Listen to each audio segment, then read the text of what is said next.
we'll go through like reactions, thoughts, and then we'll just break it down from there. Right. Are we live? We're on? Yeah, we're going, man. So are we at this present moment, are we Bigfoot to Batman still? No, I don't know. We have not made a transition officially yet? No, I haven't. I don't think it's official, but I think we're in agreement. We're in agreement. About the new name. The Nerd Eye Council. Council? He likes Council. I like Council. Works. I'm insistent upon Council. I like Council. Council's cool. You like Order? We can take a vote on it. No, I don't care. We could do Nerd Eye Council. That's fine. He does like Nerd Eye Order. You have to deal with it. It's fine. It's fine. So, coming soon, this Bigfoot to Batman podcast will be officially Nerd Eye Council.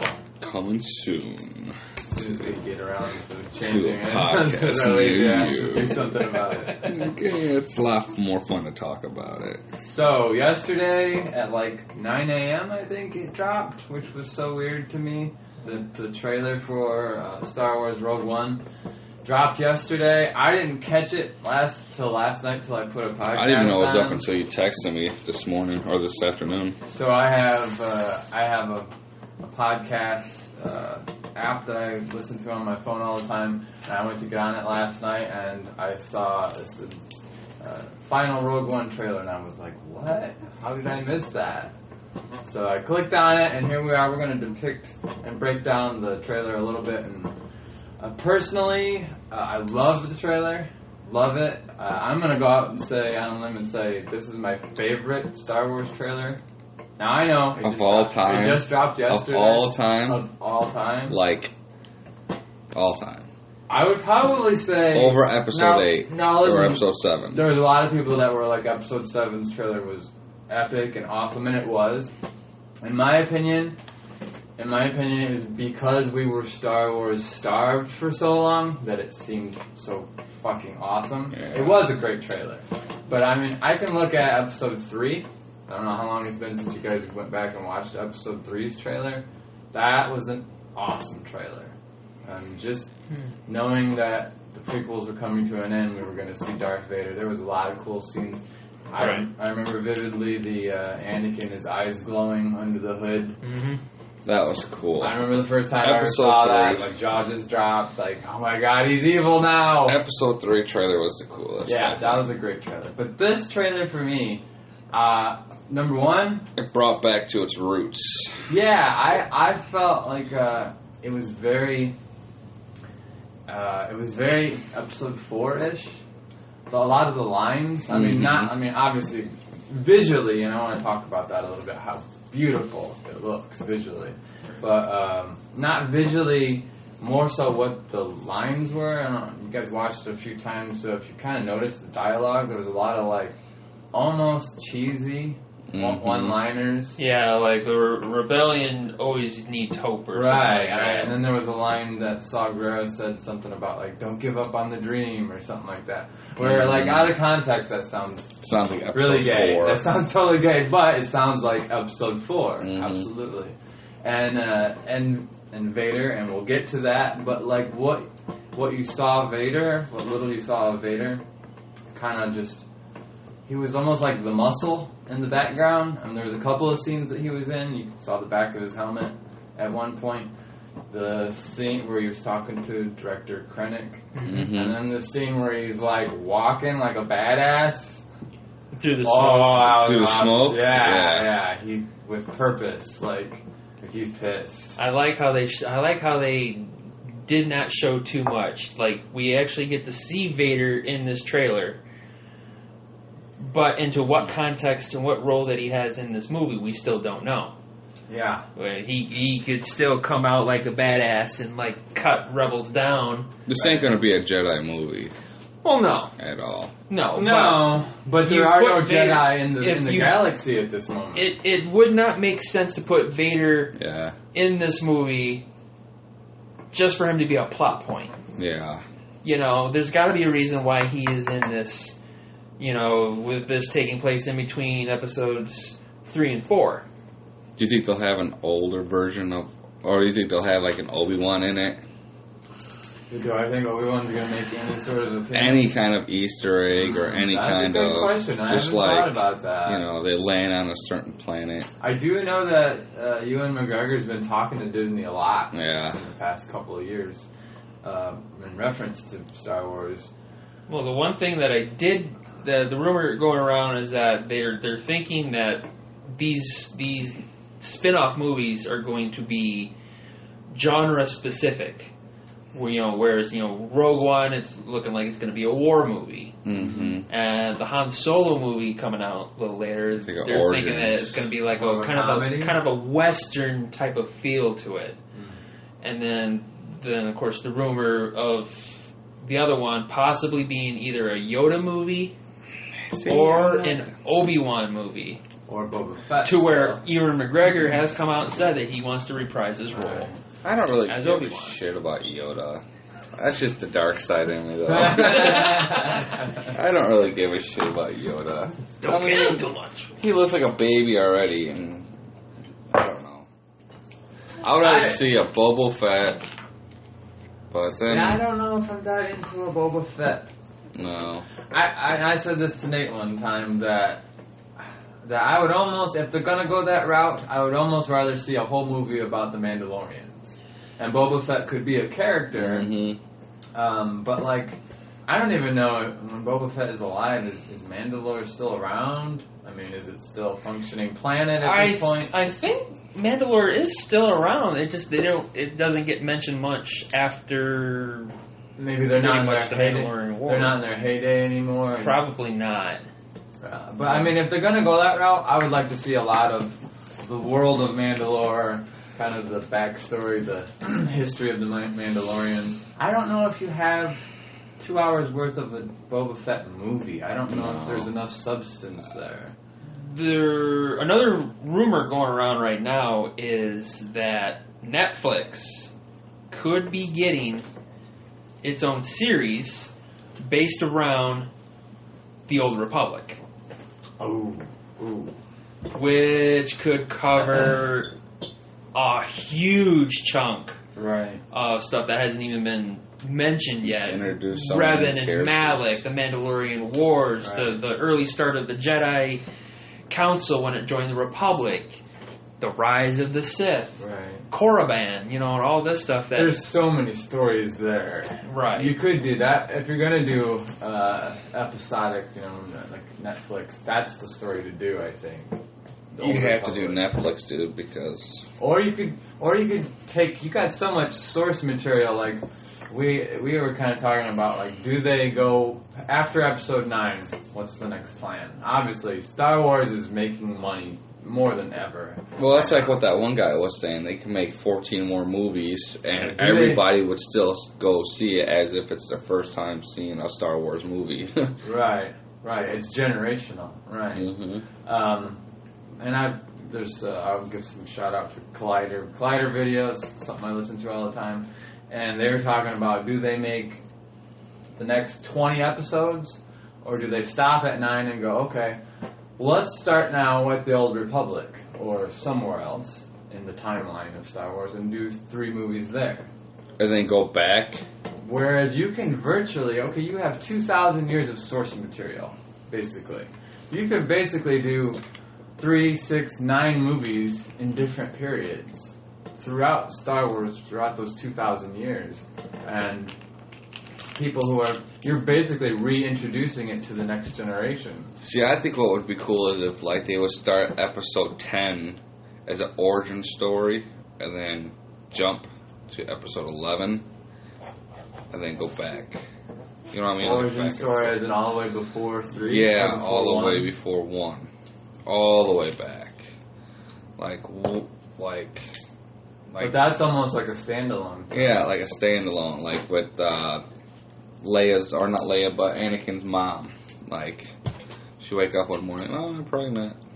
Yeah, the story of Shmi Skywalker. Yeah. Why the Skywalkers? We talked about Why that the a little bit. Skywalkers? And why would they have... Is it just a name, or they just get picked out of the hat, or...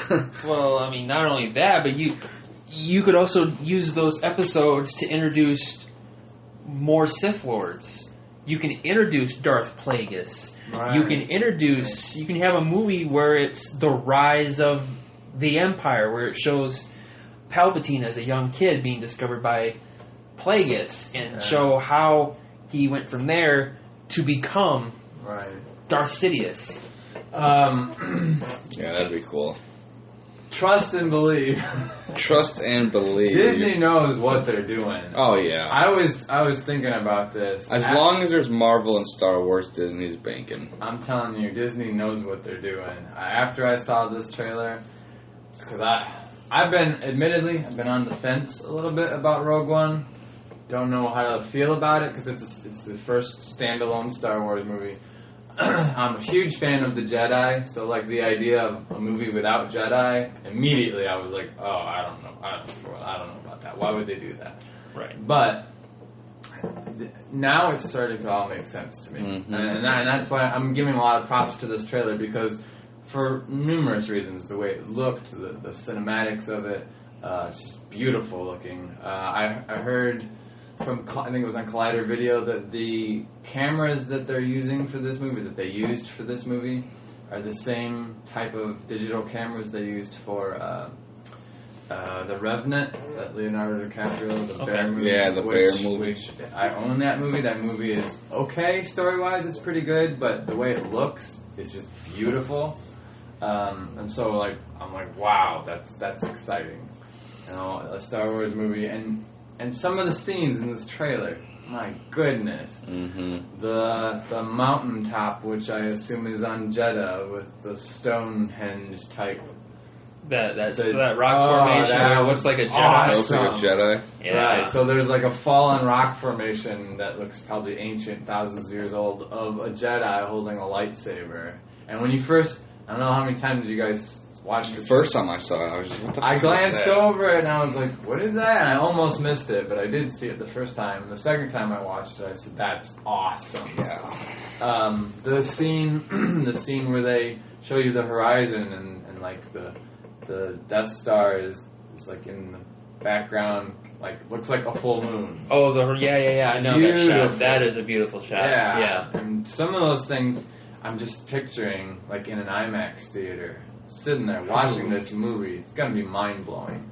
And there are certain movies, like I don't know if you guys have ever seen Dances with Wolves. Mm-hmm. Right. Some movies that cinematically, the way it's shot, makes the movie. Scenic. Yeah, and this I feel like could be one of those movies.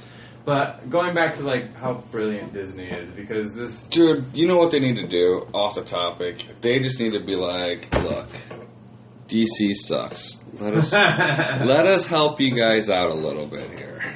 You come Disney steps in and buys DC and Marvel. buys Warner Brother. DC buys Warner Brother. You mean Disney? That's what I said, Disney. You said DC. DC or Disney. Okay, Disney buys Warner Brother. It just helps Batman out. Help him out a little. How awesome would that be? But do we really want Disney owning every franchise? Right. But think of the crossroads that they can do, though. Yeah, they're going to become the EA of Yeah. the movie universe, where EA just buys every single video game franchise. The new Mickey in Mouse. existence. The new Mickey Mouse. No, logo. I think Disney's past Mickey Mouse No. now. You think of the new Mickey Mouse logo will have nerdy glasses and buck teeth. Oh, buck teeth. I'm surprised they don't have like a Darth Mickey. Or, Right? Well, they probably do somewhere. Oh, they do. Once you get out of Star Wars. But I've seen it. But with them not releasing... Alright, so after the second trailer, and we only got to see half a second of Darth Vader from looking at a computer screen, I was very like... And we all talked about this, like, here's an opportunity you have to use Darth Vader in his prime, and we all know James Earl Jones ain't going to be around much longer, the voice of Darth Vader. So you might not ever get, and are they going to go backwards in time again to where Darth Vader is alive and kicking butt? I don't know if there's too many more stories in between. Well, there's a lot of story that they can use between him getting off of the table and and then there to episode 4. There's so much more there. 20 years. I don't know. What's the time span? Is it Isn't it 20 years? with Luke. between. Oh, okay, you're right. It was Luke was 18. It was 18, 18, 19, whatever. episode. Yeah, so from 19 years. So there was 18 years or 19 years of what's Darth Vader doing. Yeah, what's Vader been doing? You know? But like, my point being, are you gonna go back 5-10 years from now and you're gonna use a different voice when James Earl Jones is dead? Because we've talked about this. I'll notice it. That voice is so iconic. If it's just a little bit off, I'm gonna notice it, and I'm gonna be sitting through a movie going, "That's not him." Yeah, That's but not there's him. a lot of fan film movies that they do, and it sounds a lot like James Earl Jones. Have you ever been watching a movie where they replaced somebody and it just fucks with you, like you can't accept it? Yes. Yeah. For me, it bothers the hell out of me. me too. And maybe it's just me. Maybe some people are better at adapting to See, it. I'm just cool adapting to it. Really? But I don't know, maybe with James Earl Jones it'll be different because it's like... I think I never got on an off subject a little bit, but on subject is I don't think I ever got on board with the second Spider-Man because I was so used to Which one? I was so used to Tobey Maguire as Spider-Man. Oh, No, I'm not a Spider-Man fan, and I can look back and go, okay, he wasn't the best Spider-Man, but for the first 5 years, he was Spider-Man, and then when they switched to this new guy, I don't know, I just had issues with him on a lot of different areas. Yeah, but the Spider-Man that's playing Spider-Man now in the Civil War nailed it. Yeah, I agree. But it's still kind of kiddish. He's still kind of like, like a kid. Yeah. Well, I think they said in Civil War, and of course we're getting off topic and everything, but this is what we do. This is what we're best at. But in Civil War, I think he says that he only had these powers for 6 months. Yeah, it's brand new. I think he was what it is. So this is very, very early on. I don't even think he had a suit until Tony Stark came along. And, even at the end, he got a brand new Stark issue web shooter, right? With a light on it for some goddamn reason. I like the kid that played the Amazing Spider-Man in those 2 movies and shit. Andrew Garfield. Yeah, they should have kept him for this newer movie for the Civil War. I never liked that guy. Really? I just thought he was more like a senior in high school rather than like a freshman in high school, like more mature and shit. But that's what I would have thought. I'm not sure Except why. Tobey Maguire. Well, Tobey Maguire was born with the vagina. I'm saying it. I just hate him. Whatever happened to Tobey Maguire after Spider-Man anyways? I don't know. Nothing. He didn't do nothing. I think he went home and shot himself. Rubbed his vajayjay and shot himself. Yeah. He tucked his balls in and shot himself. I hate Tobey Maguire. I don't care. I'm looking at him and if anybody did not get that from what he said, he really hates him. I do. But we'll have to see what. And the actor's name escapes me for some reason, but we'll have to see what this new guy does in Homecoming. Coming out, Spider-Man Homecoming, when that comes out. Mm-hmm. With Tony Stark, with Michael Keaton, and this all-star cast that they're putting together for this movie. I'm excited about this movie. I'm not really a big Spider-Man fan, but this movie, the cast, and like what I saw of this kid in Civil War, got me excited. Kid did good. Yeah, I like the young version of Spider-Man, actually. I do.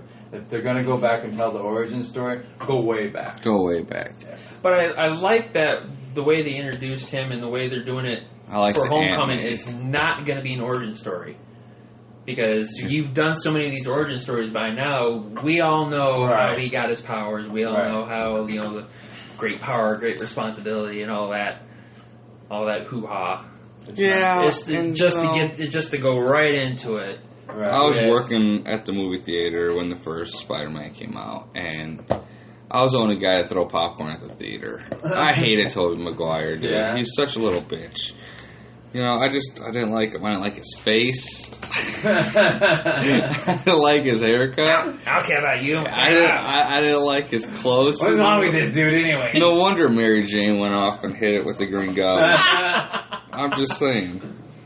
Alright, so anyways, back to Star Wars. Back to Star Wars and Rogue One. Spider-Man's a pussy. The trailer just dropped yesterday that I still have plenty in my mind I want to talk about. Just how beautiful the trailer looks. Oh, what I was saying about how brilliant Nate touched upon this. The use of Darth Vader. Mm-hmm. So, after the second trailer, I was like, what the hell is wrong with Disney? Why are they not putting him... He should be all over the trailer. That was my opinion then.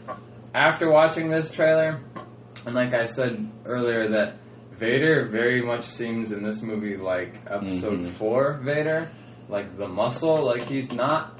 He's in charge, but he doesn't need to let everybody know he's in charge. He's kind of just in the background, and like when I need to take care of business, I'm going to take care of business kind of Vader. Right. And like seeing Disney kind of like give us enough Vader to tease us, like, oh yeah, he's definitely in this movie. Like there's dialogue, and he's not just going to be, oh, I think I saw him. It's not going to be like, he's going to be in the movie some. Yeah, but we're not going to get a lot of Vader. Don't count on 45 minutes worth of Vader. I don't know, man. 4, 5, and 6, Vader was always in the ship, right? He never got out of the ship. Yeah, he was really in the background. Most of the time, the few times that he did fight was Obi-Wan when he was way past his prime. Which was a unfair fight. Yeah, and then, of course, Luke toward the end. Which was still in the ship. I want to see Vader coming off the ship like Kylo Ren did Episode 7. I agree. Coming out in the woods and just lighting fuckers up. And I don't care if they're see, orphans or what. Just lighting them up. I think you're going to see that scene at least once. Mm-hmm. I think you're going to see one scene of Vader stepping off of a ship and just get out of my way. I'm here to kick ass. I think you're going to see that at least once, maybe even throughout the movie. But I'm hesitant that I don't know if they're going to show a lot of that. It could be that beach scene where those AT-ATs are storming the beach and they're firing upon what looks to be the Rogue One squadron, running out on the beach. He could be leading that assault. Yeah.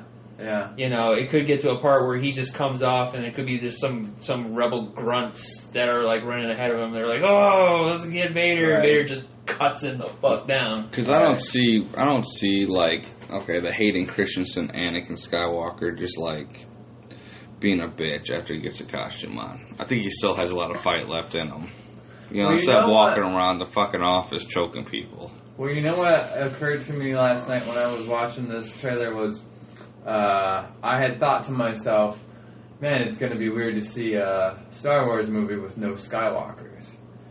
But sometimes, I guess in my own head, I forget Anakin's behind that mask.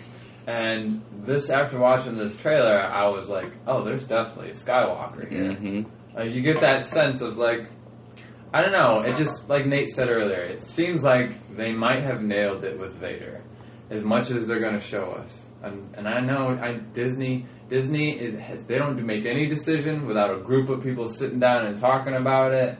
I mean, everything is well mapped out. How much do we use him? In what aspects do we use him? How are we going to use him? And I kind of am retracting. But they don't want to overkill him. Well, that's what I'm saying. I'm kind of retracting my statement a little bit that I said. Well, they ought to have Vader in every scene of this movie. Maybe not. Well, I think they're also taking a cautious approach after what that major DC fuck up, that trailer for Batman Superman where they introduced Doomsday in that trailer. Yeah. Which kind of that was a major spoiler right there. But I think they're taking that to heart and they're just showing shit I'm talking about with DC. They fuck up. I hated that trailer. I hated that trailer. It was stupid. I hated Lex whatever the hell his name is. Luthor. I hated Clark Kent. I said to myself after the last trailer, I said to myself, well, there's no need to see the movie now. No, I know the entire movie. Happen. I mean, I think the only... No, we'll finish Star Wars. I could go on for an hour for Batman. Well, why not? We've already gone off topic. Yeah, I mean, we're for this. I don't know. I mean, I just thought that the Superman was way too...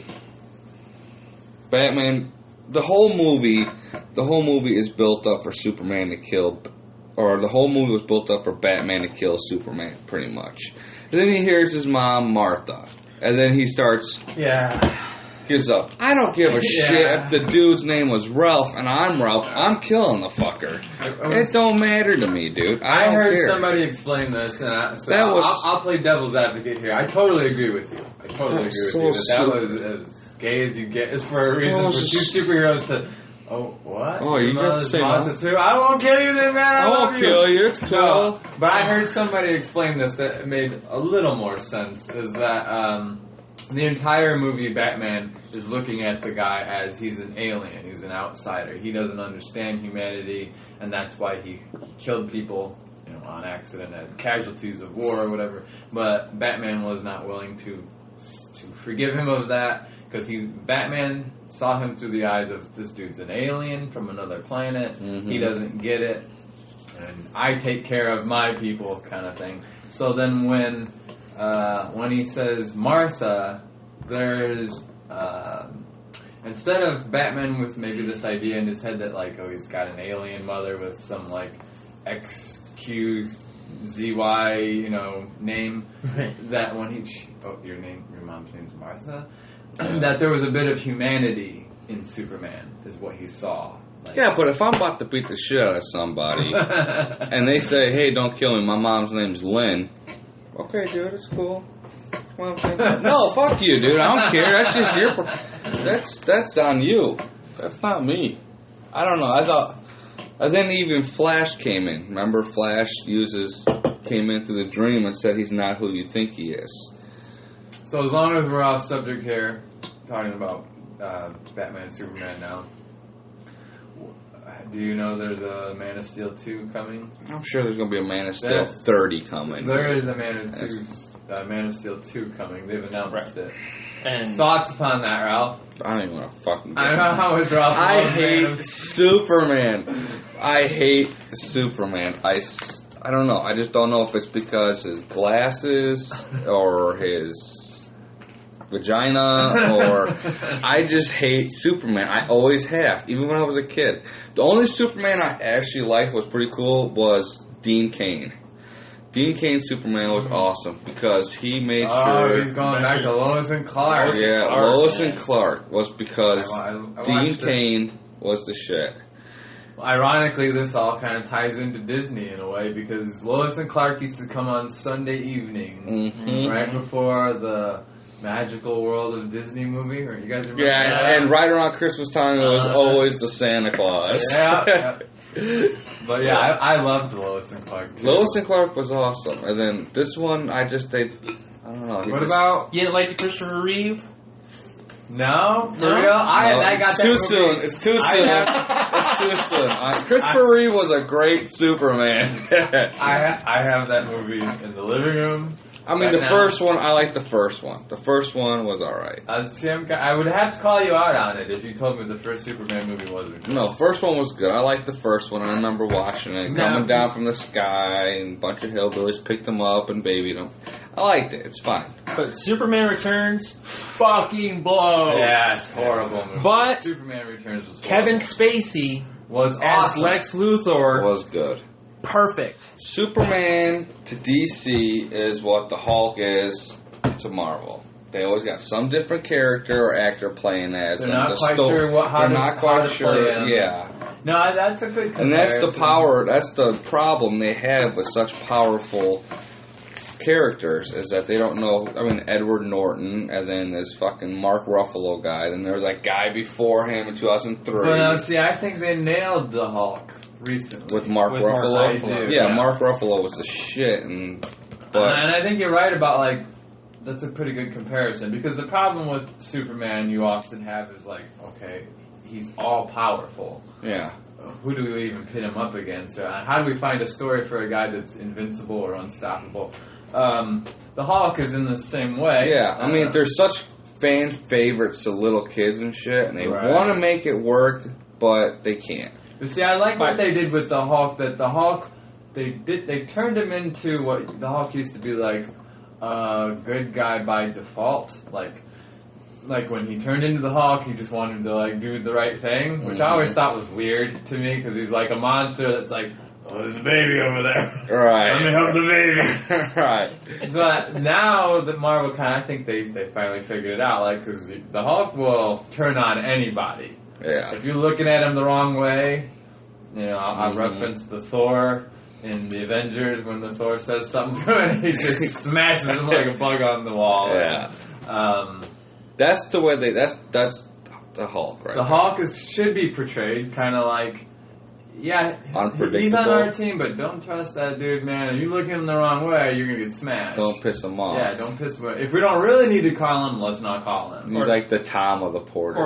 Or he's on our team. He's on our team. He's on our team, we're glad. We're glad, but we try to avoid him. But we try to avoid him, and we call him if we need him.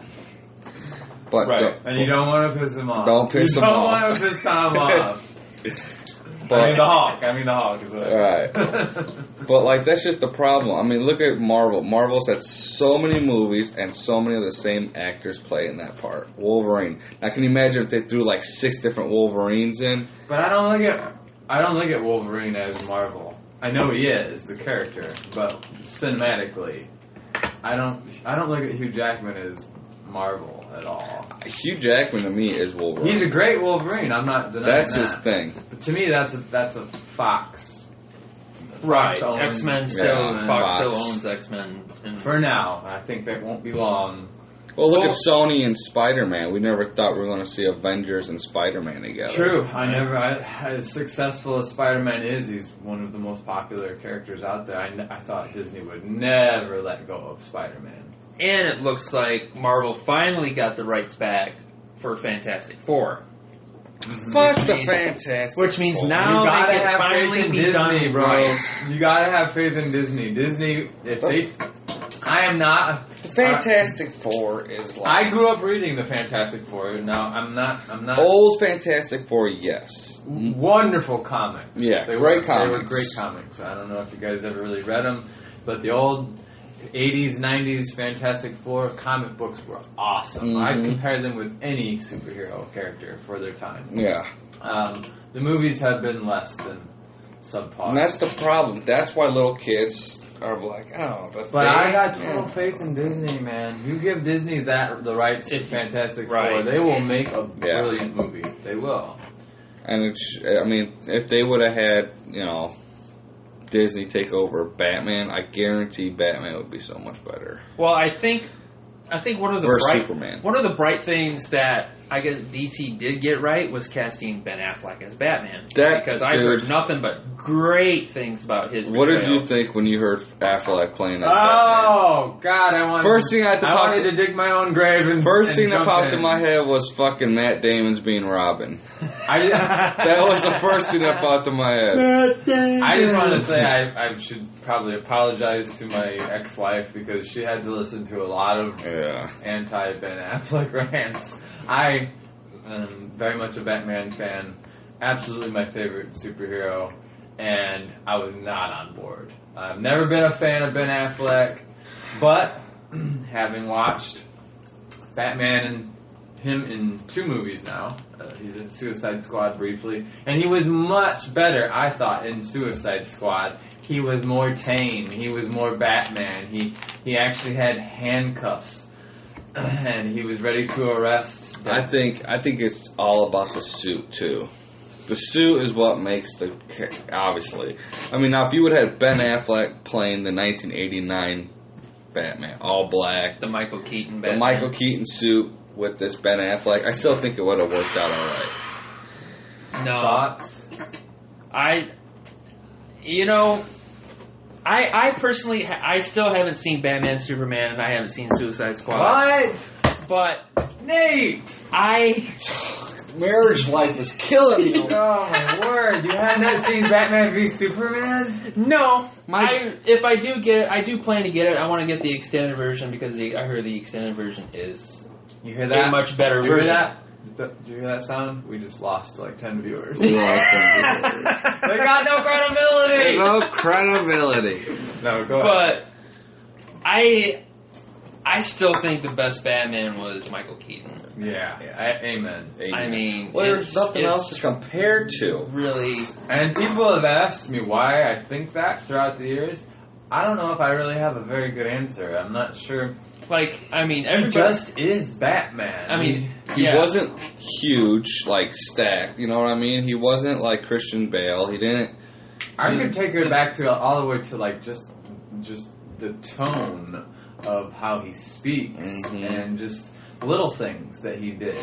Right, the voice was not over the top like Christian Bale's Right. was, even though that is the go-to voice. That voice was horrible. Of everybody to make fun of it, to make everything, much more funnier. I don't think it's very funny. What is with the voices in the Super... Where's my pizza? Right. Why make the voice like that?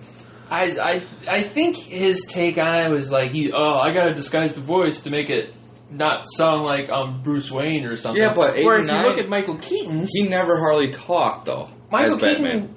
kind of talked the same. Yeah. But he had like a delivery to it, like... He changed his tone. Right, the tone was different. It's Yeah. like, you ever dance with the devil in the pale moonlight? Right. And then, bam! Yeah. You just like start fucking up the Joker and everything. Yeah, absolutely. And speaking of the Joker, Heath Ledger's Joker Hands down, takes it. was the best Yeah. Joker. I mean, when I first heard that Heath Ledger was the Joker, I was pissed. Sure. I was like, what are they doing? And then I see it, and I'm like, oh my god, he nails it. It was a yeah. different Joker because we were all expecting the Jack Nicholson Joker. I know we are jumping around from subject to subject, but like Nate said, that's kind of what we do best. That's And what we do best. And we will go back, I think, to before we tidy all this up to end the whole Rogue One trailer thoughts and perspective. But let's talk about The Dark Knight for a moment. This is one of my favorite subjects. Being the Batman fan that I am, Heath Ledger. I remember watching the movie. My son was 4 or 5 at the time, huge Batman fan. My wife and I at the time, we didn't let him go. We had heard so many dark things.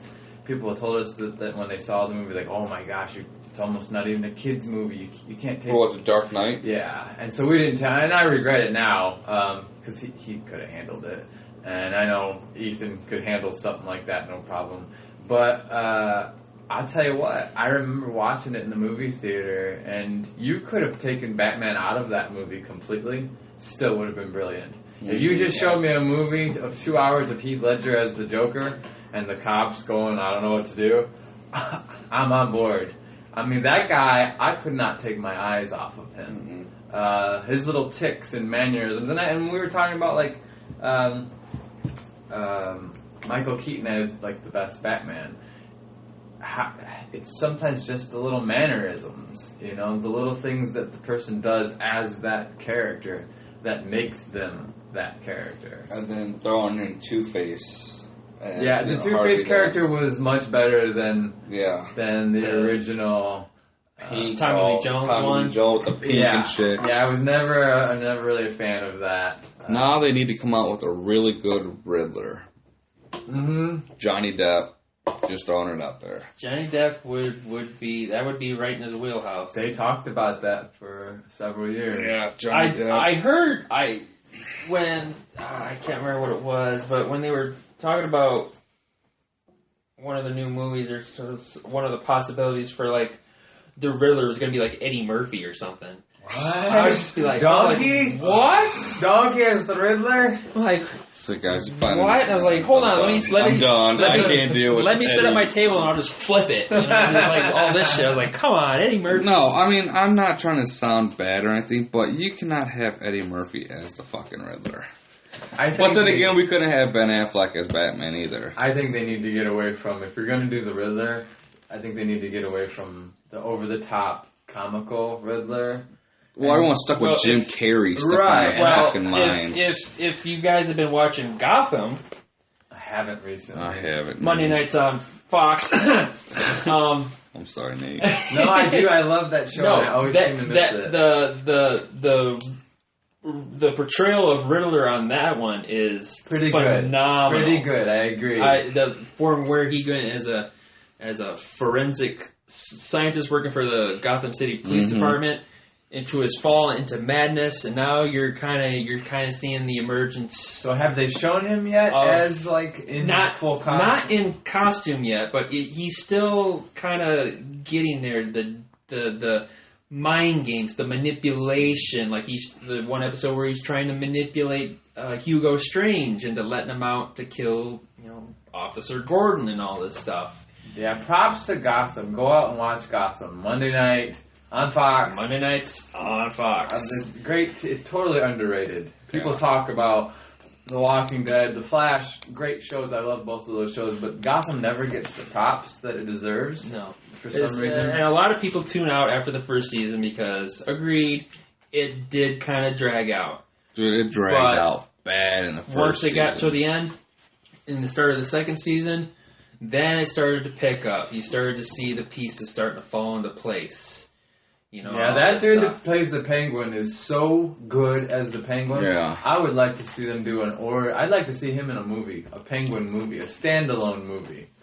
Are you listening, DC? Yeah. That dude, give him a movie and let him go crazy as young Penguin, and you could sprinkle in Easter eggs all over the place in that movie that would make it entertaining. But that dude nails young Penguin. And I like how they've introduced other Batman villains as well. Victor Zsasz has been in it. Pre-cutting himself, and all this stuff. Right. Firefly has been introduced. Surprisingly, Firefly, they introduced her as a woman first. Really? The Creeper? The Creeper was awesome. A lot of people don't remember the Creeper. The Creeper, what's the premise? He was I believe he was a news reporter type thing, and he was doing a news report where the Joker fell into acid and shit, and that's what happened to him. And then he was known as the Creeper, but he had red hair and yellow skin. From falling into the acid? Yeah. Oh, yeah? Like different effects. How ironic is that? He covers the Joker falling into the acid. Oh, not me too! And he fell in it. It was cool. All this stuff. But yeah, I mean, there's other villains that they haven't even done yet. I mean, I know they introduced Killer Croc and, Suicide Squad and everything, but Mad Hatter, they haven't introduced. I mean, he's kind of a lesser known character. But Mr. Freeze. Mr. Freeze on Gotham actually has been pretty good. Yeah. I like Mr. Freeze's character. Mr. Freeze is so, I feel bad for the guy. Arnold screwed that character Arnold up. Schwarzenegger is... Totally screwed that character. Because you know what? Mr. Freeze, from his sad as hell backstory. Yeah, his backstory. All he's trying to do is save his wife. There is, if either of you guys are familiar with the animated series... Probably, in my opinion, and there's a lot of damn good Batman the Animated Series, brilliant TV show, that you could go back to this day, if you're a fan, and watch just hours. Is that the one from the 90s? Yeah. But they did, maybe my favorite episode of all of those was the one on Mr. Freeze, and it was called Frozen Heart or something like that. I think I know what you're talking about. I was trying to think of it because That they would always show you the name of the animated series. It would start and they'd show you the name of the episode. The name of the episode, and it's on the tip of my tongue what the name of the episode was. But basically, it was all about Mr. Freeze and his sad ass story of what happened to his wife and why he became Mr. Freeze. And Batman even felt compassion for the dude. Oh yeah, Batman felt sorry for him. But I'll say this as far as what DC is doing right, the DC universe right now, and it ain't a lot, in my opinion. It's not a lot. There are some things they're doing right. One of the things they're doing right is they're not afraid to touch upon characters that are not huge. Comic book characters that I see a lot of Marvel going, oh, people don't know him. We can't do a movie on that character because people don't know that character. Remember Catman? No. Catman. He was like a Catwoman, but he was like Batman, like a Catman. I know it's the same kind of. He dressed a just male like version of Catwoman. Yeah, but he dressed just like Batman. Look him up or Google him. He looked just you're not like referring Batman. to Azrael, are you? No, Azrael Batman. Right. No, he's the one that took over for Batman when Bane broke his back. To which they just introduced him on Gotham. Yeah. I saw you've seen that. Yeah, I saw that. Their depiction on Gotham was kick-ass. Which Joseph Gordon-Levitt they left that door wide open for him to be the actual Batman. At the end of the replacement Batman. Yes, that would have been perfect, dude. Can you imagine? That would have been awesome. Yeah, it's kind of sad. To me, I'm a huge Christopher Nolan fan. That's by far my favorite director. And kind of sad that he just jumped ship the way he did. Yeah. Because that universe was doing stuff right. And yeah, those were actually good movies. Those were great Batman movies. The only thing maybe that they were doing wrong was not introducing some of the lesser known characters. But I mean, had they made 4 or 5, 6 movies, maybe they would have gotten to that. But see, they didn't probably want to do 2 bad guys in one movie because it would have been too much like the Tim Burton films. Right. I always liked how Nolan focused more on the story. Mm-hmm. Or you fall into that Spider-Man 3 trap where they had Venom and Sandman and and there's been other Goblin. There's been some talk about this new Batman movie, the standalone Batman movie, The Batman, which it is tentatively titled. It's titled right. Ben Affleck tweeted that that's the title for it right now. Deathstroke's going to be Deathstroke is definitely in it, but there's been some talk about doing like a rogues gallery and like having multiple villains, and that kind of scares me a little bit. Multiple villains comes for more help, though. Like Nightwing, I just Robin. don't want to see him fall into that Spider-Man 3 crap of you get an hour worth of like little tidbits of each villain, and then you kind of at the end of the movie go, wait a minute, where was the story? Because that's what happened in Spider-Man 3. It's not like Sandman wasn't cool. It's not like Venom wasn't cool as standalone characters. Standalones, right. But you gave me a little bit of this, a little bit of that, and at the end of the movie it was like, well, what happened in that movie? There was no story. Yeah. And as a side note, it looks like that they are going to go ahead and do a Venom solo movie. Yeah. Is what I'm hearing. It was on again, it was off again, and now they're saying that it might be back on again. They need Carnage. Yes, they need Carnage. Straight badass. And if they do Carnage. a Venom movie, I can't see how they don't do Carnage. How they do, yeah. Seeing as how Carnage came from Venom. Right, they would have to be, I think. Carnage versus the Hulk.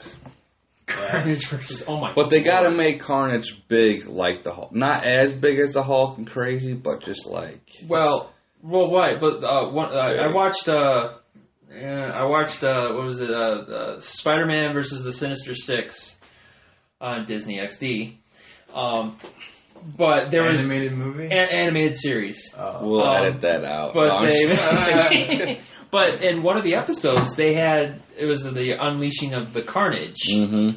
And the Carnage is split into like multiple copies of itself, and like one of the copies took over the Hulk. So it was like a Carnage Hulk. Oh, that's sweet. And this Carnage Hulk was just trying to beat the hell out of Spider-Man and all this stuff. And they're telling Hulk, fight it, and all this stuff. And Carnage is just in complete control. So you had all the powers of the Hulk plus Carnage. They need to do one. It's just sick looking. They need to do a Red Hulk. The rumor was that the Red Hulk was supposed to be in Civil War. That would have been awesome, a Red Hulk. Maybe Infinity War. Probably more likely it's going to be in Infinity War. So like, and I think we're going to see the full power of the Hulk in Infinity War because one of Thanos' main adversaries was the Hulk.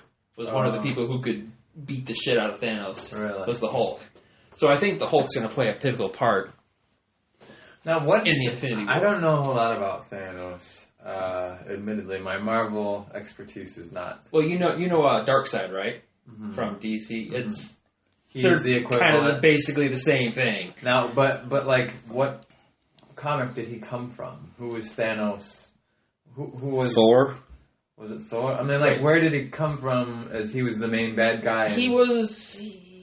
It's like the main adversary to like a specific. Yeah, he didn't have his own comic book, right? No, I think I can't remember exactly what issue he was introduced in, but he was like he was born from like these celestials or something, and he has this fascination with death and everything.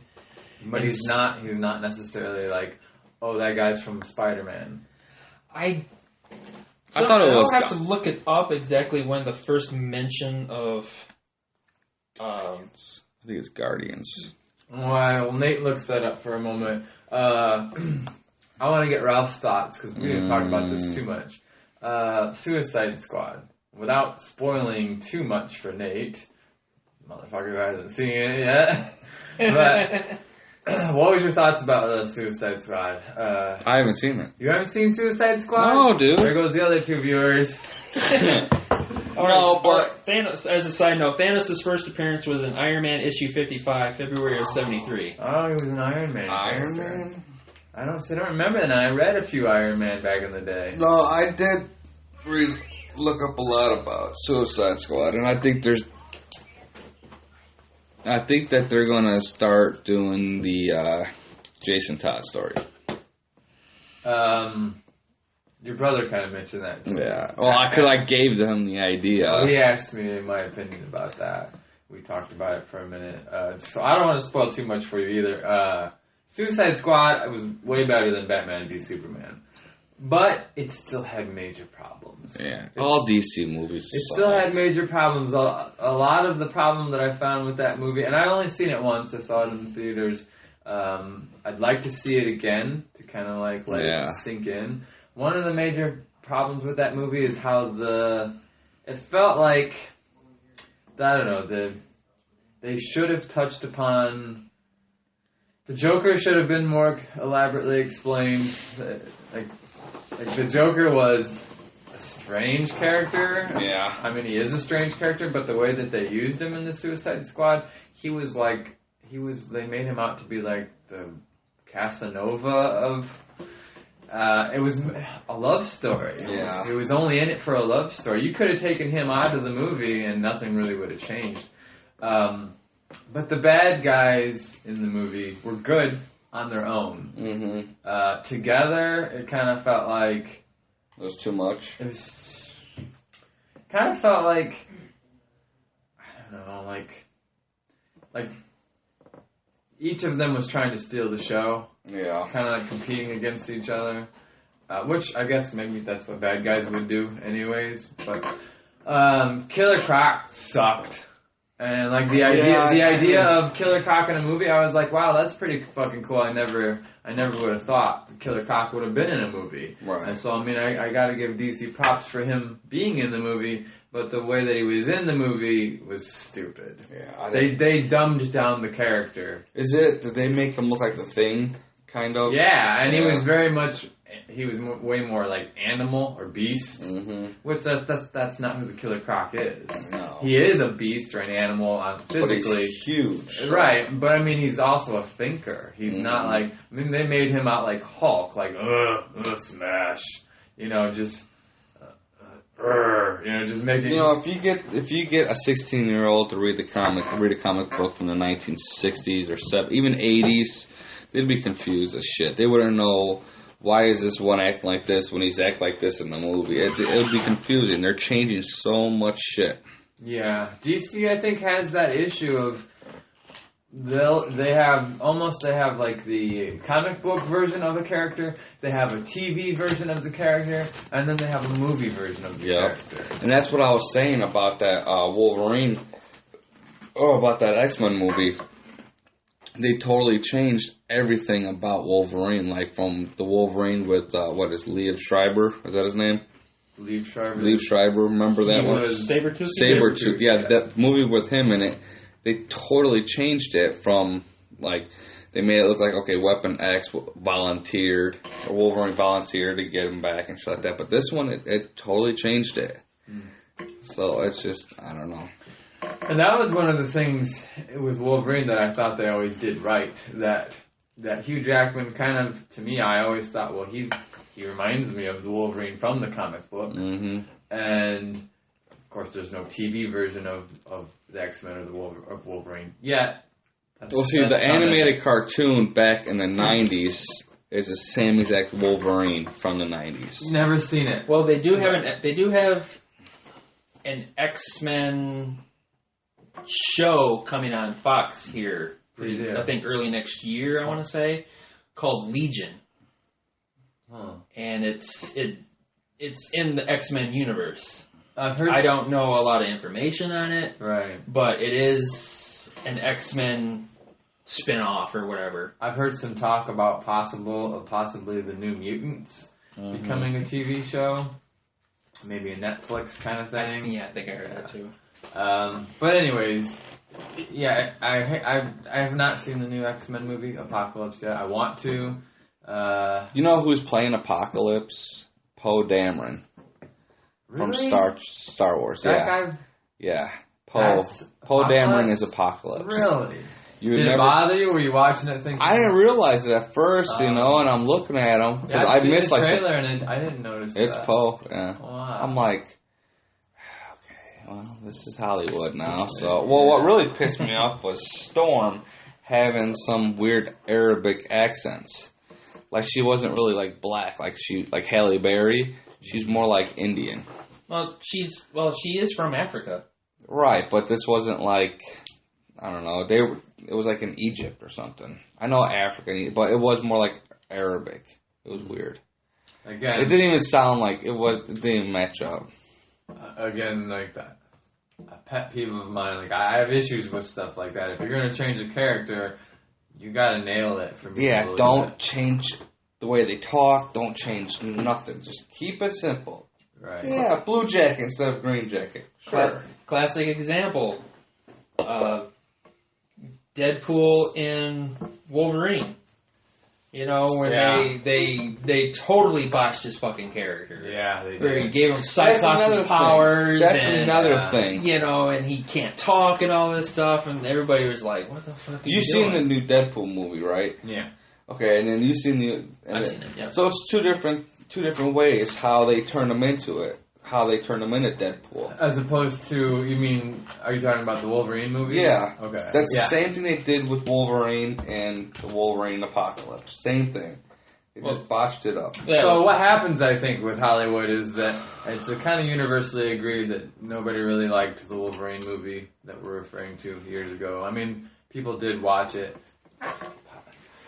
People did watch it. I went to the theater and watched it, but I walked away going, "Yeah, that was not so good." So I think what happens with Hollywood is they go, "Oh, well, people didn't like that, so we should change it." Yeah. And I guess sometimes, like the Deadpool movie, you can't make the Deadpool movie unless you change it. Yeah. Well, not only that, but they weren't even going to make it unless somebody who we still don't know, somebody who worked on it, released the test footage for Deadpool, and they leaked it on YouTube, right, I heard and it that. got so many views, and so many people liked it. They're like, oh, "Okay, well, I guess we're just going to have to make the movie then." Right. Well, see, And that's then they made the Marvel, movie though. turn out to be one of the best rated R movies, grossing all this money, and like they already started working on the second one. See, that's Marvel. They kept his suit how it was in the comic books. Simple. They didn't give him black. They didn't give him like a green suit or just like how he looked in the movies, how he looks in the comic books. I agree. DC messes with costumes too much. I hate that shit. They mess with dude. costumes Oh way my too much. God, If you I look hate at Marvel, Marvel will tweak things. The Iron Man suit is essentially the same suit it was in the Instead of a comic books. circle, it's a diamond. Right, Or but I little mean- shit like that. There's little changes here and there, but you can look at Iron Man from the 1970s in a comic book version, and you can look at a brand new Iron Man from a Disney movie, from a Marvel movie, and go, well, it's pretty much the same suit. Same thing with Captain America. Captain America, I was just going to say, his suit really didn't deviate that much from the comic books. Small little changes here and there. Whereas, like, a good example off the top of my head is the Flash's new suit. God, he looks like... Which she's like in, or Cyborg too. That suit is weird to me. I'm not a huge Cyborg fan, but from what I saw of it in the trailer, like it looks like a Transformer. He looks like a Transformer to me. Cyborg? Yeah, like Yeah, all the it's- jagged edges. He looks like Megatron. Right. Yeah, I can see that. I mean, we'll have to see what the polished version of that is going to be. Whether they're going to kind of smooth it out. Yeah. I think I know his suit is I think it's 100% CGI. It looks like it. Is what it's I going to just be. think Whereas like Batman, actually has Yeah. the suit. Wonder Right. Woman actually has the suit and everything. Now Wonder Woman's suit I like. Yeah. And you know why I like it? Because it's the Because they original. didn't change No, much it about looks like it. the original. But yeah, I mean, Batman has gone through years and years and years of different suits and Well, he's also had a lot of comic books where he's gone through, like, in the desert, where he's still wearing his suit. Well, where he's right. wearing a- And I can almost accept That's Batman suits being different because he is Wayne Enterprises, or not Enterprises. Wayne Industries. Wayne Industries. Wayne Enterprises, which is it? Well, I think it's actually been both. I've heard it like Wayne Industries, and I've heard Wayne Enterprises. You have to look that up too. But it makes sense that Batman, in a way, it makes sense that Batman would have several suits. Kind of, he doesn't have powers, so he has the suit is his power, and if one is maybe more suited for this environment or the other. Yeah, there was like an Arctic suit. There was like a space suit. Right. There was a desert suit. And then they got same thing with Iron Man though. Iron Man, same thing. They got one suit. That's it. Right. Well, granted, But. Yeah, DC does change suits a lot. As soon as that first Superman movie came out, I knew it. I was like, nope, DC done. Which there's a lot of talk about Superman in the black outfit, the black suit. Well, Justice League did just wrap earlier this week. I heard they that. just wrapped up filming. And if you go on YouTube... Any pictures leaked? If you go on YouTube, there's a video of kind of more of the behind the scenes of the Justice League movie. Mm-hmm. And you see Aquaman looks like a badass still. Right. I know them. I think they've nailed that. You do see Henry Cavill in the Superman suit. The regular suit? In the regular suit. Okay. Now, it's unclear because obviously it's a behind the scenes and he was getting instructions from a director or something. But we don't know if it's a flashback to him in the blue suit or if it's him now after or whatever. The black suit. Or after the black suit. So who's going to be the bad guy then?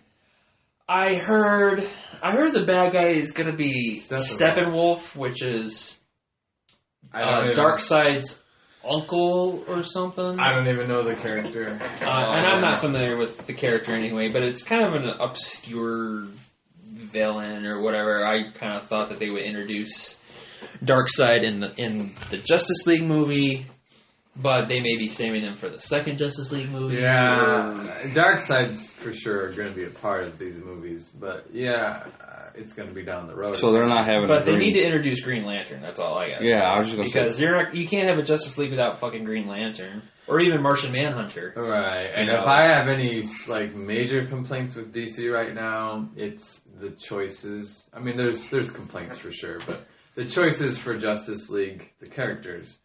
I'm a big Martian Manhunter fan. I don't understand why he's not a part of it. He is on Supergirl, and the take on Supergirl, well done, awesome, very well done. I've only seen 2 Supergirl episodes. He was in one of them that I saw, and he nailed it. Whoever that guy is, from the costume to just his voice, everything, and just if there's any speculation or ideas. Can we make that character work on screen? Look at that guy. Because you can. Exactly. And the Green Lantern. I'm a big Green Lantern fan. He's one of my favorite characters. I didn't absolutely hate the movie. But then again, it's not a great movie at all. I'm not saying it is. The old Green Lantern movie that everybody talks so much crap about. Yeah, I thought it was decent. It was decent. I saw it in the theater. It was alright. The main villain being Parallax. I mean, they could have. I liked at the end where they were setting it up for a second one, but they never released the second one. But Sinestro turning into the Yellow Lantern. Yeah, and I thought Sinestro looked badass. Yeah. I was like, holy shit, it just got took up. Show me the yellow core. Yeah. And then, blah. Right. Nothing happened. Yeah. I liked the guy that played Sinestro. I thought, whoever that guy was, I thought he nailed it. Yeah. Is that the same guy that plays as Tony Stark's dad? Maybe. Is that him? Like old Tony Stark dad? Yeah, Howard Stark. Yeah. You might be right about that. They have the same hairline, if not anything. Right? But Sinestro has always been kind of one of my favorite bad guys. So I thought, I agree with Nate when they showed the yellow core kind of appearing and Sinestro grabbing for power towards the end. I'm like, okay, this one maybe wasn't that great, but the next one's going to be great, and we'll never see that. But I think it was just Ryan Reynolds, personally. Ryan Reynolds is not that serious. Now, Deadpool nailed it. I think the suit kind of sucked. Suit was too CGI. Yeah, obviously. suit kind of sucked. The story was thin, you know. I mean, they CGI'd the hell out of it, but they could have done something like they did with Batman or Superman. But to me, the Green Lantern Corps is a big part of the Justice League. Mm-hmm. Big part of it. Justice League, I think, in my mind, I think of like outer space. Yeah. And Green Lantern, space. He's an integral part of the whole thing. I think Jason Momoa looks awesome, badass as Aquaman, but why choose Aquaman over The Green Lantern. Or Hawkman. So I know Hawkman's or like Hawkman. Hawkman is a big part of Justice League Hawkman's also. pretty cool. But I think they chose Aquaman. I think Jason, like you said, Jason Momoa is a perfect fit. But I think they're trying to break the mold that Aquaman's a pussy. Right. That's sure. what it is. I mean, you know, and if they do this right, and Jason Momoa looks the part. I mean, it looks like I blame Aquaman's Aquaman pussiness on SpongeBob. No, Aquaman was a pussy. No, you know what I'm talking about. I think Mermaid Man. Mermaid Man and Barnacle Boy. Barnacle Boy. I got kids. Yeah. Yeah. But yeah, I think if they do this right, then I think the Halloween costume for next year will be Aquaman. Yeah. I think. Yeah, I've already heard one of the guys on Collider talking about that's who I'm going to be this year. He's gonna be this year Jason Momoa's character for Halloween, and I think you'll probably see some of that. The Justice League next year with the Aquaman. I think you'll even see it this year too. Hopefully, this is the death of like the seahorse riding Aquaman. the Justice Friends or whatever. I ain't got Justice time. Society. Well, he did look like a badass. I remember it was like the 80s cartoon show. Super Friends. The Super Friends. That's what it was. What's wrong with Super Friends? I watched that shit. I love Super Friends. I watched that shit eating Captain Crunch. It was Superman. But have either of you guys ever read Blackest Night? Yeah. Yes. Yes, both of you? Yes. Mm-hmm. Awesome comic. And like I've said to myself, being a Green Lantern fan, I can't wait to see that as a movie. Yeah, that as a movie would be absolutely phenomenal. Yeah, absolutely. But then they X him out of the Justice League, and I'm like... But they also bring in that black guy, though. The black guy comes in. Now, Hal Jordan is gone. John Stewart. John Stewart, yeah. I like all of the Green Lanterns. I really do. There's a third one too. There's Guy Gardner. Yeah. Mm-hmm. Yeah. And every character. It's kind of like for me, kind of like the Flash. I like all the Flash characters. So I mean, I got no issue with any of the Green Lantern. I don't know why they're so like. Probably because the first one fucked up so bad. Money. They lost a lot of money on that movie. Well, think about it. George Clooney was the first Batman. And they stepped away from Batman for a long time. They did. After George Clooney was just like... Studios get nervous. Well, that's what they did with the Superman. Yeah, we didn't see Superman movie for a long time. They were going to do that one with Nicolas Cage, but they were afraid because Tim Burton fucked up with the nipples on George Clooney. Right. No. This was long before. This was 97, 98. Was it 97, 98? Wasn't it? Yeah, actually 99, I think. 99, because they cut it to do Wild West. Oh, wait a minute. Are you talking about the Superman movie, or are you talking about Batman and Robin? No, I'm talking about the Superman. Tim Burton only did the first two, I thought. Right, but then didn't he like produce? He didn't do the third movie. I thought he had something to do with the third one. He didn't do Batman and Robin. Because he was going to do the Superman movie. But it was still a Warner Brothers movie they wanted to do. And that's what it was. Warner Brothers was getting their ass kicked at the time with box office, with Shaq and that Genie movie. Yeah, they had Shazam. Let's not even go there. That's enough said. And a lot of them. But the rumor was that if they had done this with the Nicolas Cage movie, and if it did well... Yeah. Then we could have potentially had our first Batman and Superman movie with Nicolas Cage and Michael Keaton. Imagine that. That would have been fucking sick. A Tim Burton directed Batman versus Superman with Nicolas Cage versus Michael Keaton. Metropolis not be as pretty as it really is, and be a little dark and shit, but not as dark as Gotham. And the villain, the villain for the Superman movie was supposed to be Brainiac. And Brainiac. there's talk for Man of Steel that Brainiac is going to be the main villain. I think Brainiac would be awesome. Yeah, I think he needs to be on screen too. I agree. I like Brainiac, but Ralph introduced me to the documentary. The Superman Lives. Superman Lives. The Death of Superman Lives. The Death of Superman Lives. That's what it is. All you guys go out there and watch that. You can find it on YouTube or somewhere on the internet. Awesome documentary. I'm a Tim Burton fan. I'm not a huge fan, but I am a Tim Burton fan. And I would have loved to seen that movie made. I like the casting. I would have loved. I think they nailed it in a lot of ways. Yeah, there was some cheesy crap in it. The suits are kind of funny. But it was the 90s. But it was the 90s, right? But that's the same period where we got the Batman with nipples suits and things. And Bane and Poison. And look at fucking Mr. Freeze. But there were some great ideas in that movie. They would have had some good enough actors. But see, okay, look at Chris Rock as Jimmy Olsen, Sandra Bullock as Lois Lane, and Nicolas Cage as fucking obviously Clark Kent. That looks great.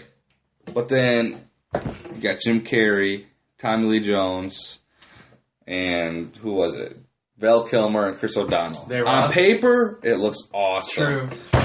In the movie, fucking sucked. But the story, I think you really got to blame the story, the writing. From the moment Batman and Robin starts, there is nothing but a cheese fest. Mm-hmm. It actually makes me want to watch the old. It's so cheesy that the old Batman TV show 60s Adam seems West. more serious. I tuned that movie out as soon as the hockey sticks came out. It was all the same. I was like, what? It was all the same from Batman Returns on all the way up to Batman and Robin because. Okay, you had your main villain, which was the Penguin, and then Catwoman jumped in and helped out. And then you had you had Tommy Lee Jones, Two-Face, and then Jim Carrey jumped out with the Riddler. And then Mr. Freeze and Poison Ivy and Bane and... I'll tell you what, if DC's not careful, they're heading down the same path that they took before, where we're going to go 5-6 years without a superhero movie because they have fucked up the universe so badly. Right, I think they're riding the ship, and I think Justice League, I'm hoping, will right the ship on that now that the cinematic universe is under the direction of Jeff Johns. Yeah, I agree. The main DC writer. I'm a big Jeff Johns fan, and if he can't save it, I don't know who can. And if not, Disney can. Disney can. Disney's like, come here. Disney I can fix you. I mean, I'm not saying that it's going to be, but what worse can it be? How much worse can it be? If Disney took over DC, how much worse can it be? I think there's been a lot more swearing in the Avenger movies since Disney took off. Disney's the galactic empire of the real world. Right, they are. They're just buying up all real estate. You have Mickey's and Hooded Road. Yes, excellent. I have a real love-hate relationship with Disney. I know Disney does a lot of underhanded shit. The people that run Disney are not the most upstanding individuals out there. They do a lot of things. They sell sex to little kids. Yes, they do. We can go into that in a different podcast sometime, but I could give you evidence of that. Disney serves money, and a lot of Hollywood does. But I mean, I got a love-hate relationship with Disney because I cannot hate what they do in movies. Because what they do in movies, from Pixar, which is just some brilliant shit. I can sit through a Pixar movie and just enjoy the hell out of a Pixar movie. I can't say that about a lot of cartoons. And it's fucking weird, too, because I'm 28 years old and I went into fucking Walt Disney World when we were with Ethan and the kids and my sister. And I walked in the park and it was just like... It's magic. Euphoria high, dude. Oh, yeah. It's like, what the fuck? Just like, it was weird. Like, I just took a shot of H or something. Like, there is some weird Disney, man. And one of the things, and we'll kind of like dive back into Star Wars to wrap things up here. I got 17%.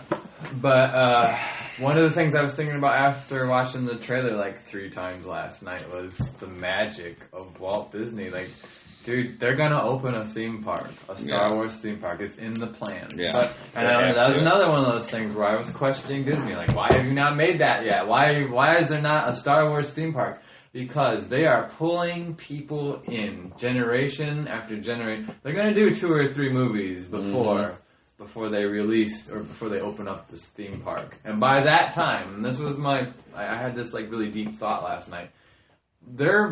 What they're doing with Star Wars. They're making Star Wars more popular than it's ever been. 6 years ago, when I found out that they were doing Episode 7, it was Disney. I was listening to it on my way to work at like 4 in the morning. It was like, Disney bought all rights to Lucasfilms or some shit, and I almost wrecked a car. Life-changing moment. Yeah, I'm a huge Star Wars. Nothing pop culture-wise affects me deeper than Star Wars. Yeah.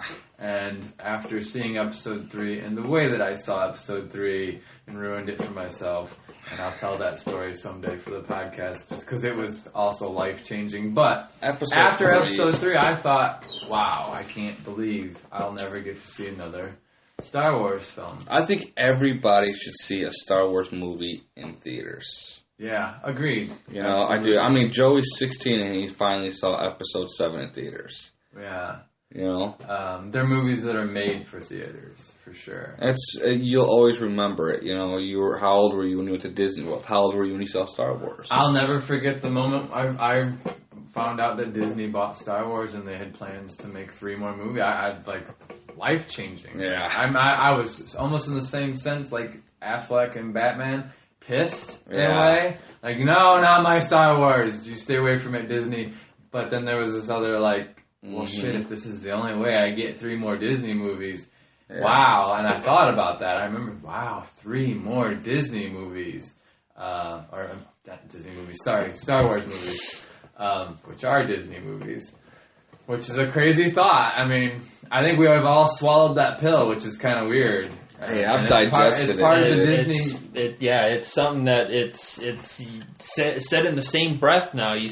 You say Star Wars, you think Star Wars, you also got to think Disney, too. Yeah, and I think about that. That's so weird, and that's part of the Disney, like, magic, the spell that we're all kind of under with Disney. That, remember when they announced it? I remember seeing in my mind's eye the Star Wars logo with the Disney logo above it or below it and going, no, that's, like, so sacrilegious. Pair of mouse ears in the back and everything. Right. You know? And now... It's like, whatever, I don't care. As long as you're making brilliant movies, you can put logos all over the place. I don't give a shit. Well, think about how was the Marvel movies before Disney. They sucked. Really, they did. I mean, they really didn't have any Marvel movies. There really was no Marvel movies. So at the point of Iron Man, they didn't... No, I don't think Disney owned Iron Man back in 2008. Yeah, didn't they have it already? I don't think so. I don't know. Nate's pulling out the phone. We're gonna look into that, folks. Because I thought that they had done a couple of movies first, and then Marvel was then bought. Shit. But the magic of Walt Disney and like what's going on, it won't stretch much further. And what's going on? More magic with this last trailer is what I saw. I'm telling you, Disney needs to buy DC. I don't know if Warner Brothers will ever let that happen, bro. Imagine, Avengers versus Justice League. I keep seeing like mashup pictures on Facebook saying, "Would you go see this movie?" Of what? There's like the picture of like the Avengers, or like the picture from like Civil War at the top, and then at the bottom you see the Justice League assembly at the bottom. It says, "Would you go see this?" See, that's subliminal messages. Justice League versus the Avengers. Yeah, asking would it be cool to team up with this company, or I mean, just fucking buy. I just don't think it'll ever happen because you have basically you have Pepsi, Coke. It's like two companies that hate each other. Warner Brothers and Disney hate each other. Warner Brothers needs to get their shit together. That's all I'm saying. I agree. There's I think DC's lost a lot of fans from what Marvel's done with the movies. There's people I know that are like, oh, Marvel all the way. They've never read a single comic book. Mm-hmm. And you can't blame them if you're watching a Marvel movie and a DC movie. Marvel's basically not done anything wrong. So. I think it's the era, though, dude, that we're in. Because, like I was saying, I watched the new Ghostbusters movie a couple nights ago. Why? Why did you subject yourself to I that? know. I watched it. I looked at him the same way. We were at a birthday party. I watched it. It was fun. But it was just like, it was one of those movies that it wasn't the same, but they were trying to make it a little bit the same, and it was just trying to be funny.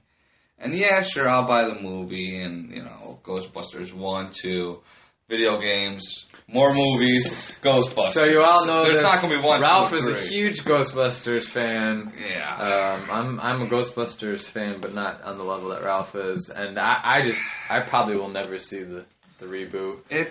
And a side note, Marvel was bought by Disney late August 2009, and by then Marvel had already released The Incredible Hulk and Iron Man before the buyout. So they had 2 movies released by Marvel themselves before they were bought out, and then of course the rest is history with Edward Guardians of Norton. the Galaxy. Yeah, that one. And See, and look at that. Look how shitty Edward Norton movie was. It was better than the first Hulk. Or anything was better. My fucking... Oh, my God.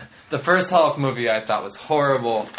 Ang Lee. Yeah. I watched that movie. Daredevil, the same year that the Hulk movie came out. Yeah, that was crap, too. With Ben fucking Affleck. That was crap.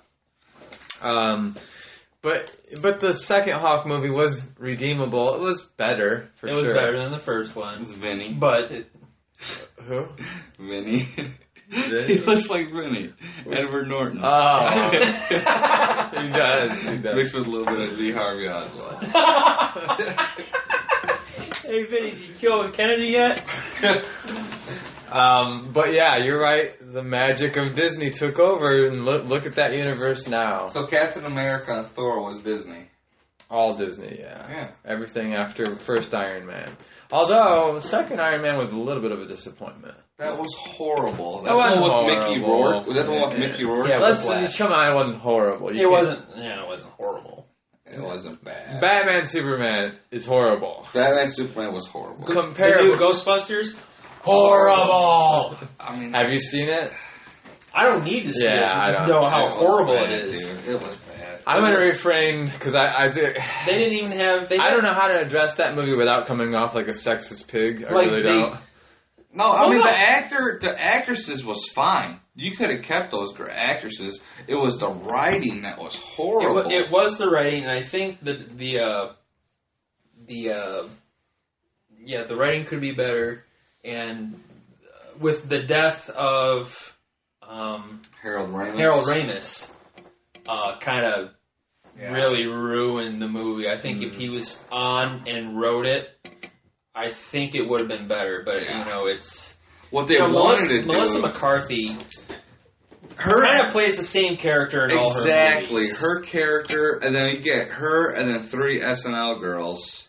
It's like That's the way that I looked at it. Like, are you kidding me? A cast of chicks from SNL. But then Ghostbusters had Dan Aykroyd and Oh yeah, I never really thought about Bill that. Murray. They were SNL. Well, see, I was thinking. I'm really trying to not come off sexist here, because believe me, I've been called sexist in my life. But I don't see... I love women, but I think if you have a critique on it, just because they're women, we shouldn't be labeled as sexist just because and of course, obviously, we just said that the writing was bad on it. But if the women are playing basically their SNL characters on screen and they're forcing the humor, whereas in the first ones there was that natural chemistry between the 4 main characters, where this one is just they're trying to hammer it home. See, I'm not against a woman Ghostbuster. 1 or 2, maybe. I don't understand why we had to go complete. See, I was kind of hoping that it would have been Ghostbusters 3, but Dan Aykroyd, Ernie Hudson, and Bill Murray training these new ones. Right. It should have been That would have been a lot more cool. Passing of the torch Right. to a new generation, both in the movie and for a new generation of moviegoers. Or made it a Happy Madison film. Because Because at one point they wanted to do Adam Sandler, Chris Rock, David Spade, and Kevin James. To be I would those rather four. see that. That was than going a to bunch be of SNL that girls. was a talk like back in the day. And I'm not at all really a fan of. Well, hell, they could throw in fucking whoever they want. They could have thrown in Melissa McCarthy in there. Right, like, okay, so, Harold Ramis, Egon dies. So you could even write that into the script, and Melissa McCarthy takes the place. I'm not even saying, okay, if they're too old, even though, let's take a look at Harrison Ford. Han Solo pulled that crap off. Oh, yeah. And I still think Peter Venkman could play Peter Venkman, for sure. No, they killed him in the movie. I'm just saying. Spoiler. Spoilers. Ralph's really good at that. Sorry. But before this movie was ever made, if you're going to make a movie about those Ghostbusters, I think they could do it. Yeah. I don't think they were too old. And not only that, but they weren't even mentioned in the movie. They had Easter eggs, and they were cameos, but not cameos because they played different characters, and there was no mention of the previous Ghostbusters. With Egon, the way they threw him in there was they made like a bust of his head because he used to be they made like he was a professor at a university. So they made like a statue of his head. But it was literally 30 seconds. The guy walked right past it, and if you didn't notice it, then whatever. But that was cool. Well, to my knowledge, they're not going to make another one. No. This movie had lost so much money that they immediately nixed the sequels, and I think you can attest to this, Ralph. They changed the name of it to what was it, Ghostbusters? New Adventure or something like that, or New Blood or something like that, where people were getting confused because you say Ghostbusters, okay, which one? The new Ghostbusters or the old Ghostbusters? Oh, I see. So it did so horribly that they had to rename it for the DVD Blu-ray release. I think they just named it Ghostbusters. For the DVD release? Yeah, I heard they were going to change it. It was just called Ghostbusters. Now, the other ones are called The Ghostbusters. I believe so, or something like that. I would say I thought it was Ghostbusters and then Ghostbusters 2, not The Ghostbusters and The Ghostbusters 2. See, I'm not sure how. Yeah, I'm not exactly sure. But about all that I know is that Dan Aykroyd had like a 20-second cameo at that. He's a cab driver. But the sad part about the entire situation is that basically they have destroyed the idea of a reboot for another decade, at least. Well, they're going to be like Ghostbusters. Well, I mean, this movie was so bad that now there's no hope of another Ghostbusters movie for at least another 10 years. It was the nipples on the Batsuit. It was the nipples on the Batsuit. It killed the franchise for now. Yeah, and and another thing for another podcast for another time. But the whole thing about if we're gonna the whole and I'm for gender equality and all this stuff, but I don't like it when you force a reboot and just to appease women. Oh, okay, we're going to make it an all-female cast just to say, oh, well, you're sexist pigs and all this stuff because you don't cast females and all this stuff. You know what I mean? Don't force it down. What if we would have made the First Wives Club be called the First Man's Club? Oh, hell no! Right. Perfect example: 50 Shades of Grey. Yeah. Right. If a man wrote that book or did that movie, you would be smeared from California to Maine. Sure. Oh, you sexist pig! That's not how it is. But a woman does it. Oh, it's the best fucking thing in the world. Right. 50 million copies are sold. But Right. of course, another Brown. podcast for another time. But Right. We'll get into Nate's sexist rants next time. I never knew you were so dark. See how I took the spotlight off of myself? Right. No, I'm alright. It's Nate, really. No, alright, so let's wrap up. You are voting for Hillary then, right? Let's wrap up. I still want to hear both you guys. I feel like I've talked about the Star Wars more than you guys. I want to hear your opinions. I like it. I want to hear your opinions and thoughts about. How do you feel about the movie now? Did it up your expectations? Well, Are you more psyched now than you were 2 days ago?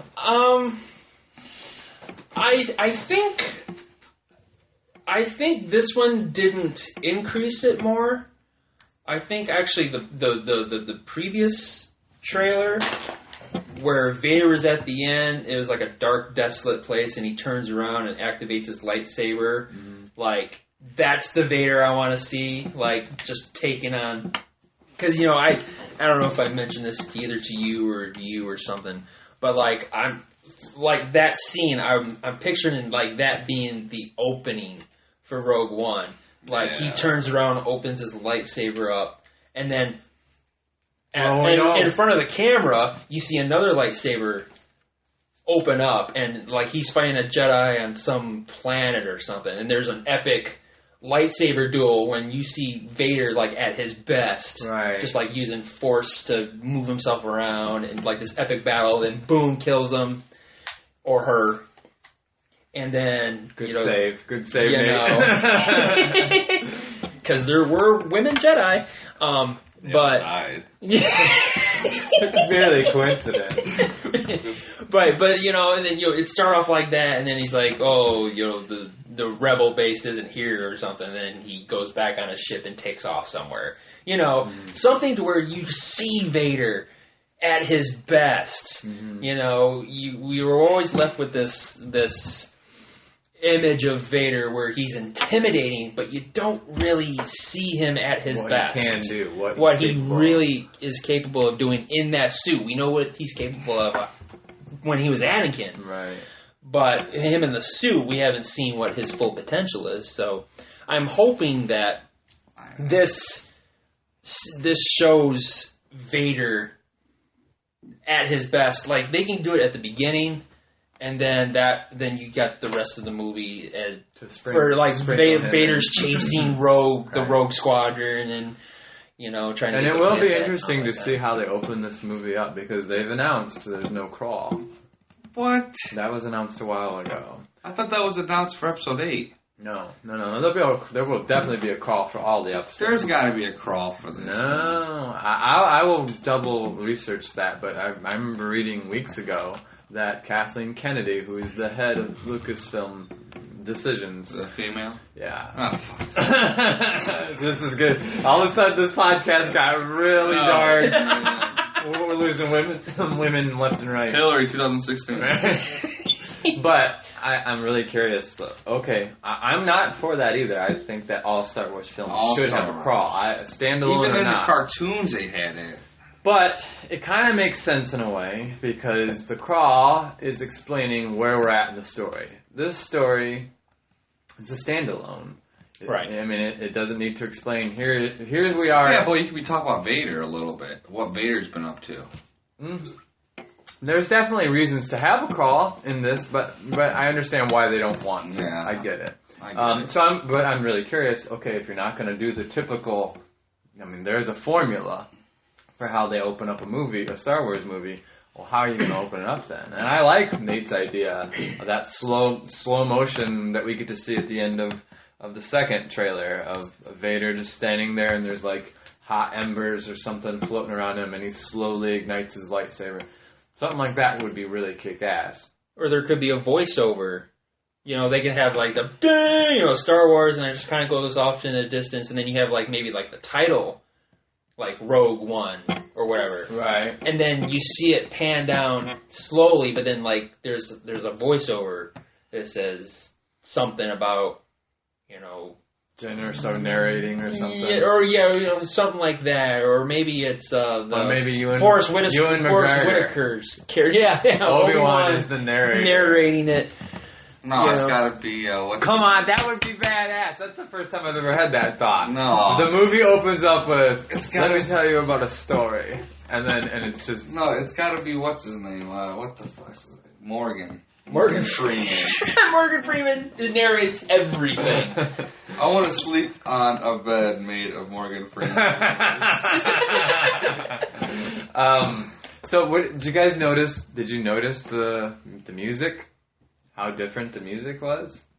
I think the second time I watched it, the music stood out to me. So, like a different interpretation of the current music that. So have you guys heard that they replaced? It was around the time of the reshoots thing. They replaced. I I'm forgetting his name. Who? The John Williams. John Williams? John Williams. John Williams did not do... He was not going to do the music. For Rogue One. For Rogue One. It was someone else. I can't remember what his name was. But, of course, it was... If you watch the first 2 Rogue One trailers, they're John Williams songs. Star Wars songs with a little bit of different take on it. This trailer... There's no music in the very beginning. There's the backstory of Jyn Erso being a kid and her dad. Right. Her dad apparently is a very integral part of this whole story. He's the one who made the Death Star. And then, he's the architect of the Death Star. For what reasons, we're not sure. I heard that he took on designing the Death Star to repay a debt To Kresik. to Kresik, and then he realizes what he's doing and how powerful this weapon is, and the rumor is that's how he builds in that exhaust port to create that fatal flaw. Oh, that's brilliant. That's brilliant if that's the direction they go. Because how many people have said, why would the architect of that thing, why would he put that stupid flaw in this awesome, weapon? And, the rumor is if that's true, that's awesome. Yeah. The rumor is that he has a change of heart, and as such, he designs that exhaust port to create that critical weakness to where we all know gets exploited in episode 4. So in the trailer, you see this, obviously it's a flashback, and there's this pivotal moment of, Mads Mikkelsen, it's the guy's name, the actor, it's his Jyn Erso. It's Jyn Erso's dad. Jyn Erso's father is Galen Erso. You mean Gaylor. So there's that scene where they're staring each other down, and there's some Death Troopers standing behind them. Yep. And I'm thinking that's a pivotal scene. That's the debt that he owes. Something happens right there where get killed. Director Kresik saves his life or his daughter's life or something, and he owes him. I owe you a death machine, apparently. So wouldn't you think that he would get killed at the end of episode 4? Who? Jyn Erso's dad. I think he's going to die. Well, he's going to die. One. He already announced that. I don't think he's on the... I think he dies in this one. I don't think he's on the Death Star when it blows up. Okay, yeah. You have a change of heart. Well, I'm just going to stay on this space station with this critical flaw that maybe somebody's going to exploit. He announced it. It was on some kind of fucking... Right when they started... He's mentioned it when my character dies, this is who takes over, pretty much. And I'm actually going to play it for you guys. I'm going to pull it up. The music starts in right after that scene with Kresik and Galen Erso, and then all of a sudden the music starts in, and it's like this almost like spy type. It's like violins in the background or something. Oh, right. It's very not Star Wars. If you guys if you think about it, every trailer you've ever seen for Star Wars is John Williams music in the background. Right. And by the end of the trailer, you do hear the Star Wars music. So it's a version. What it is they took... what song is that that they keep playing so much? Is it the original Star Wars? It's the one that they remastered in episode 7.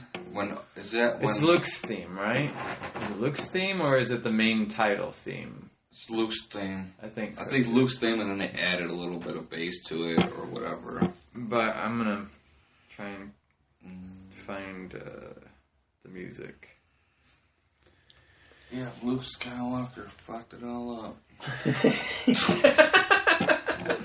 He had to stay on that farm, and he had to kill his mom or his grandma and aunt or whoever the hell. He didn't even. Uncle Owen. He really wasn't that upset either. So it was like. Go ahead. No, you're good. No, I'm not there yet. So go. It was like he wasn't even upset. He's like, and Obi-Wan's like, yeah, well, aren't you glad you were not there? Because that would have been you. He's like, yeah, I guess you're right.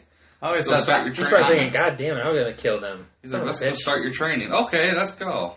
I always thought that was kind of a weird part, too. It was like no morning or anything. There, you got no training. Here's your death laser. Yeah, right. Here's your death laser.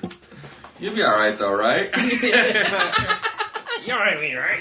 You'll be alright, right? But I think as far as the reshoots go, and a lot of people talking about, like, was it a normal thing? Was it a big deal? I think they changed the tone a little bit. They of the entire movie, I think. Well, it's not as bright and colorful as episode 1, 2, and 3 were. It's more dark and gritty.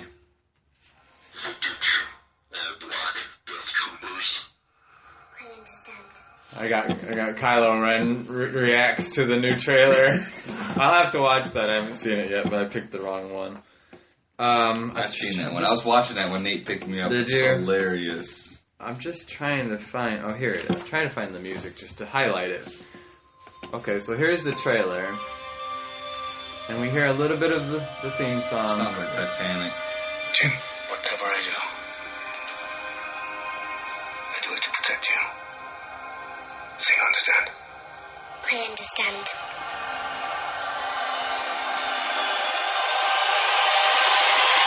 Okay.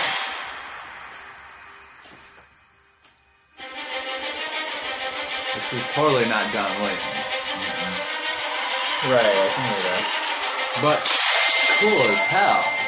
Yeah, I mean, it is. it sets the tone for like a spy movie. Our and, rebellion is all that remains A to war bring back movie. the Empire. I think you might be able to And help it us. almost kind of like When was the last time you were in it contact keeps with your getting louder and louder, What is this? and then you hear at the very end, you hear It the appears Luke he is scene. critical So to I the had development heard of a super weapon. that they fired the guy that Father was moved this the thing. We need to find in him. charge of the music. All right. And they How many replaced do I him. need? Like just recently, when all the reshoots were going on. Yeah. And so now you have this like drastically different. Well, not drastically, but for it is Star Wars music, it is drastically different. Right. But good in a good way. So it's kind of exciting. Like they're changing things in the universe, but they're doing it the right way. Do you think that Jyn Erso has any relation to Luke Skywalker? No. Minus being her sister. No. I think this trailer proves it. You don't think she has anything to do with, like, No. or that's Rey's mom? I don't think there's any connection I there. don't think, unless Or that's that's some Captain twist. Phasma? I'm not saying that there might not be some sort of Easter egg like that. Right. As far as the episodic movies, like a nod to the future movies that are coming. But is there a giant connection? Is she related to the Skywalkers? Yeah. I don't think so. Yeah, I do think, obviously, you got to give Galen Erso becomes a pretty freaking pivotal part of the whole universe if he's the guy that designed the Death Star and gave birth to the woman who brought down the destruction of the Death Star. I mean, that makes him a very pivotal character that they never really talked about. So wait, he designs the Death Star. designed it. I think he either designs the Death Star or he designed the main reactor of the Death Star, which would still go in line with creating that exhaust port that goes right into the main reactor. Right. So But I don't he- know if it was he actually designed the Death Star itself or the main reactor. Why would I they heard be asking both. Jyn Erso to get the They showed it in this one. She was brought in because she's the daughter of Galen, Right. basically the creator of the Death Star. So that's why she's brought in. That's why she was busted loose from this prison. Right.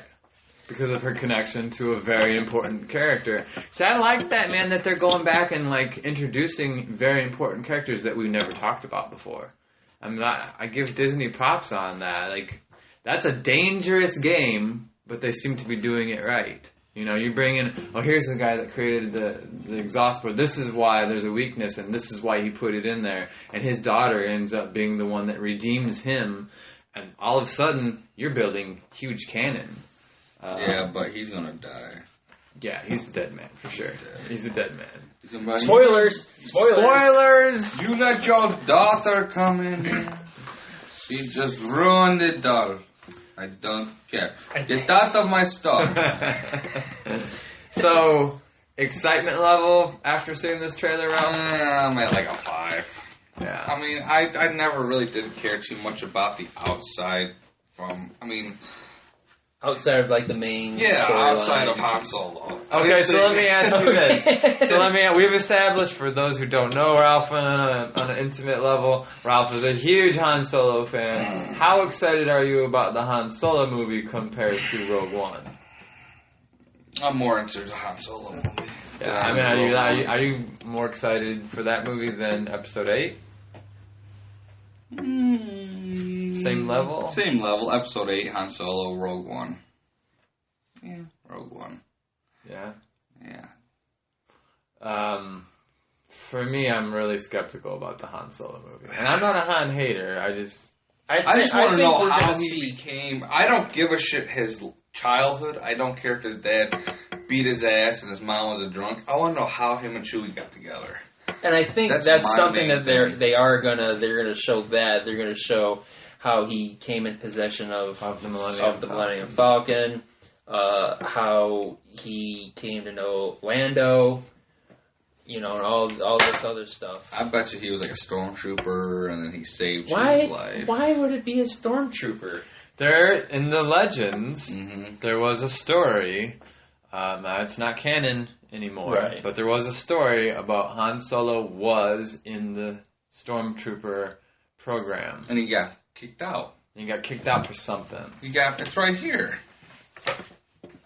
This is for a lot of people who don't know Star Wars on a deep level. Most people don't know this.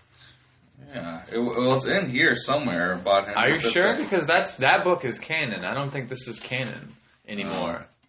Isn't that book like newer? Yeah. I don't know. But it said that he got kicked out of the Imperial whatever. Yeah, but that doesn't necessarily mean that he was a stormtrooper. I forget where I heard it from, but I'm almost positive it was a legend story. Yeah, probably got kicked out. I think he was a stormtrooper, just like how Finn was. But I think my excitement level has definitely gone up for Rogue One because I was definitely on the fence about it. I'm excited. You're excited. And I think part of like what we were just talking about, like the story of. I didn't know what Rogue One was. I didn't know. Other than, okay, it's going to be a war movie. I get that, and it's about the Death Star plans. I get that, but where are they going with it? Other than that, I think this trailer was really good at explaining kind of this is what the movie's about. I still don't understand what the hell this movie's about. No? I mean, I do. Well, she's trying to steal the floor plans and shit like that, but her dad built it, so she could have gone into her dad's office and just pulled the damn plans out. I don't know. Well, I mean, there's still definitely some mystery about what happened. Why does he owe Kresik this debt? And how did it get from Rogue One's hands to Princess Leia's? Yeah. Jyn Erso is not Princess Leia. Let me just say that right now. No. I'm just saying that I hope that they make that connection that maybe by the end of the movie they will show how the plans end up in Leia's hands. Right. Or maybe they'll say that for maybe another movie. I heard this on a podcast, and I don't know how official it is, but I heard this movie ends literally like minutes before episode 4. You're gonna see. Okay, so then it's gotta show how it ends or else it doesn't make sense. Or where Tanta 4, where that comes in. You might even see Tanta 4 at the very end. I bet you'll see the bad side. It might end where episode 4 begins, where they're flying off and there's an Imperial Star Destroyer chasing after them. Exactly. That's my thought process. I think you're going to see Tanta 4. I think you're going to see that space battle at the very end. And I think this movie, if it's done well, and I think it is, I think this movie's going to kick ass. But if it's done well, I think you'll never look at A New Hope the same way. I think you'll go back and watch New Hope and go, wow, it's different now. Right. And that is what Disney should be trying. If you're going to go back in time... Well, they got to do something with The New Hope, because The New Hope was... getting stale. Yeah, it was getting stale. Especially for fans who've seen it 10,000 times, but... I mean, they needed something. But we have George Lucas who keeps changing shit up, where it wasn't... When he can't anymore. Shot Greedo first. Yeah, he can't anymore. You know, he just keeps fucking with it. It's like getting that fucking... hand job when you're done and just keep fucking with it. No, I'm done. Quit. Wait, stop touching. Leave me the fuck alone. I'm done. That's what it's like. It's like, George, you're amazing at what you're doing. And George is like, are you sure? Not one more time? Are you sure? I could bring in Obi-Wan to help you. I got George right here. He can help you out. Visa don't like touching you. Visa not touching that. No way. Visa don't touch nothing of yours. Visa get you all what? But I'm definitely psyched about this movie. And honestly, I almost hope they don't show another trailer because I don't want to know too much. I just say it's 2 months until it comes out. We're getting close. When is it? October or December 18th? December 16th. So we're literally 2 months away. Almost 2 months away. 2 months. Oh yeah. 3 months and 28 days. No, 2 months. 2 months. 2 months. We're almost October. By Sunday, we will be exactly 2 months. It's soon. Yes. It's coming soon. It's game time. Yeah, and then on to episode 8. Yes, and then it'll be nothing but episode 8 from here till. This is what makes the year goes by so fast, dude. Because I remember last year, like episode 7. I can tell you this right now: Super Bowl 2017, you will get the episode 8 trailer. Yep, and that would be the perfect time that's to 2 release months. that. We're gonna go in. We're gonna watch Rogue One. Whoa, that was fucking kick-ass. And then 2 months later, here comes episode 8. Episode 8. It's gonna be like their 10 seconds. So, and we'll go into episode 8 plenty in this podcast. But where I stand is, I believe episode 8 is going to be the greatest Star Wars movie ever made. That's just why I'm saying. Episode 9. I'm saying it the right middle now. ones are always the boringest ones. The middle ones are usually the dark Unless ones. it's Back to the Future 2. Of course, then again, Attack of the Clones is my least favorite of the prequel. It's my least favorite of the prequel. But I'm a huge fan of the director. I like the things I've been hearing Adam Driver, Kylo Ren, saying about this movie. There's a few quotes that he's put out recently about like this is definitely a different movie from episode 7, and I loved 7. But 7 definitely was a callback to A New Hope, and I loved it. Was cool and all, but I want to see them start diving back into the depth of Star Wars. I want to know why. I want some of the questions answered. Yeah, I want to know why Kylo Ren or Ben Solo picked the name Kylo Ren. For sure, I want to know how the lightsaber appeared. I want to know. There's so many questions. How he got the correct Kyber crystal. Right. I want to know why. Was it just simply because he feels like a failure? I mean, why did Luke decide to go into hiding? Or was it something bigger? Is it something more? I've heard this theory of like he's teetering on the dark side. Or maybe Luke was the one that killed all the fucking Jedis in training. Who knows? And Kylo Ren got the blame for it, and that's why he got pissed off because nobody believed him that he didn't do it. And you might be right that 9 might be the best Star Wars movie we ever get to watch, or to that point, anyways. But to this point, I'm just saying I believe 8. They have everything in place. Mind blown. Think about Luke Skywalker in the whole movie. What about Grandmaster Luke Skywalker? Yeah. Just fucking amazing when I think about it, man. Like, my guy's laying at the bottom of a fucking... seriously, and here's some levity. There's a talk about, like, and I hope they do it, a funeral scene. Oh, that'd be great. Yeah, I mean, come on, as a Han Solo fan, at least you want to see people mourning Han, don't you? I mean, I want to let him go. Let him go. I was like, I'm just over it.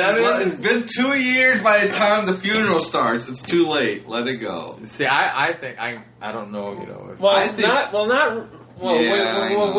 Say, what are you talking about? Between 8 and 9 or 7 and 8? Well, see, 8's taken part exactly after 7. Here's my opinion. It's 2 years to us. It's like it's like 30 minutes for them or something, you know. But Star Wars time. One of the articles I saw about episode 8 coming up is there's been talk about maybe Han Solo is not dead. I heard that too. The counter argument was that, well, lightsabers, they kind of finish the job, whether you're impaled or sliced. I think he's dead. But go ahead, Nate. But they're saying that he's not dead because the same thing could have been said about several Star Wars characters. You know, falls. He just, Luke falls out clouds, and he just happens to grab onto an antenna that's sitting at the bottom. Darth Maul's spine was severed. His spine was severed, and he lived through it. Yeah, I don't know. I think he's dead, but I think you might see some. There's a possibility, I think, of some flashbacks. I think the flashbacks will be the new Han Solo. I think maybe Han and Luke, like after Episode 6, like older Luke, older Han, because before Luke went into hiding, there was a relationship there. I think you might get to see Luke and Han interact in Episode 8 as a flashback scene. Like, there was also talk that maybe Han Solo. Besides talking to me like, if you work at this job, you might get a raise. You should come work at this raise. You might get promoted. No, he's fucking dead. There ain't no flashbacks. There was another rumor that said that he would come back maybe as a Force ghost. I don't want to see that. Which it would be kind of hard to explain. I don't want to see that. It's a hokey religion. I don't want to see it. It'd be kind of hard to explain, but it'd be kind of ironic where he doesn't believe in this. Right. But then he comes back as a Force ghost. But then I might turn in the theater. I might turn and punch Ralph right now. I'm turning to punch the little kid next to me. I was like, ow, why? It's not my fault he's a Force ghost. I gotta hit somebody, Ralph. I'd be pissed. Yeah, I'm not. Stupid. If Han Solo becomes a Force ghost before Qui-Gon Jinn, true bullshit. I call bullshit. But there's also that's just how much of a badass Han Solo. Because I was also thinking today about the Obi-Wan movie that is being speculated and everything. Like, it could show like Obi-Wan going to Tatooine, and dropping off Luke to Owen and her and whatever. But then maybe showing him using that technique that Yoda was supposed to tell him about to communicate with Qui-Gon Jinn. And us getting to see Qui-Gon talking to Qui-Gon Obi-Wan. Hell yes. Hell to the yes. I want to see Ewan McGregor talking to a Force ghost of Liam Neeson. Please. If anyone is listening out there at Lucasfilm, I'll go 9 times. You'll make that money right there, I promise you. He's like, I will find you and I will kill you. What? You gonna kill me? Oh shit, wrong number. Yeah, I'd love to see that. Definitely, I'm a huge fan. We've talked about this. We're gonna do some podcast talk about what we would like to see, what movies in the Star Wars universe we'd like to see. I want to see Qui-Gon, dude. I want to see Qui-Gon back in the universe again. I don't know if I want to see a Qui-Gon movie. I don't know, but I'm on board. I really, really want to see Ewan McGregor take up the mantle as Obi-Wan Kenobi. Mm-hmm. I think that's the movie in my mind, and Qui-Gon in that movie, for sure. I've had that thought before of if you did an Obi-Wan movie where he's in between 3 and 4, that movie, you gotta put Qui-Gon in. How would Qui-Gon, where would Obi-Wan, where did he come from, Obi-Wan? What do you mean? Like, where did Obi-Wan come from? Where'd he grow up? How would he have became Stupendous Wave on YouTube. Great guy, go see it, his channel. But he did a movie about how Qui-Gon almost did not become a Jedi, and he gave kind of a little bit of the background. Was he a Sith? No, he was. They were giving a little bit of background. He came from a wealthy family. I can't remember the name of the planet off the top of my head, but he came from a wealthy family. His midichlorian count was below average. Qui-Gon? Obi-Wan was below average. They forced his ass. They didn't really stand him out. Right he didn't do real well with combat and everything, so they paired him with Qui-Gon Jinn. And that combination ended up forging what Obi-Wan would later become, because Qui-Gon was the rebel. Right. He didn't adhere to the rules, where Obi-Wan adhered to all of the rules and stuff. Qui-Gon Jinn comes out of Obi-Wan's house and be like, man, your mama sure does care about your medical recount. Your mama sure does care about your medical recount, or whatever the fuck it's called.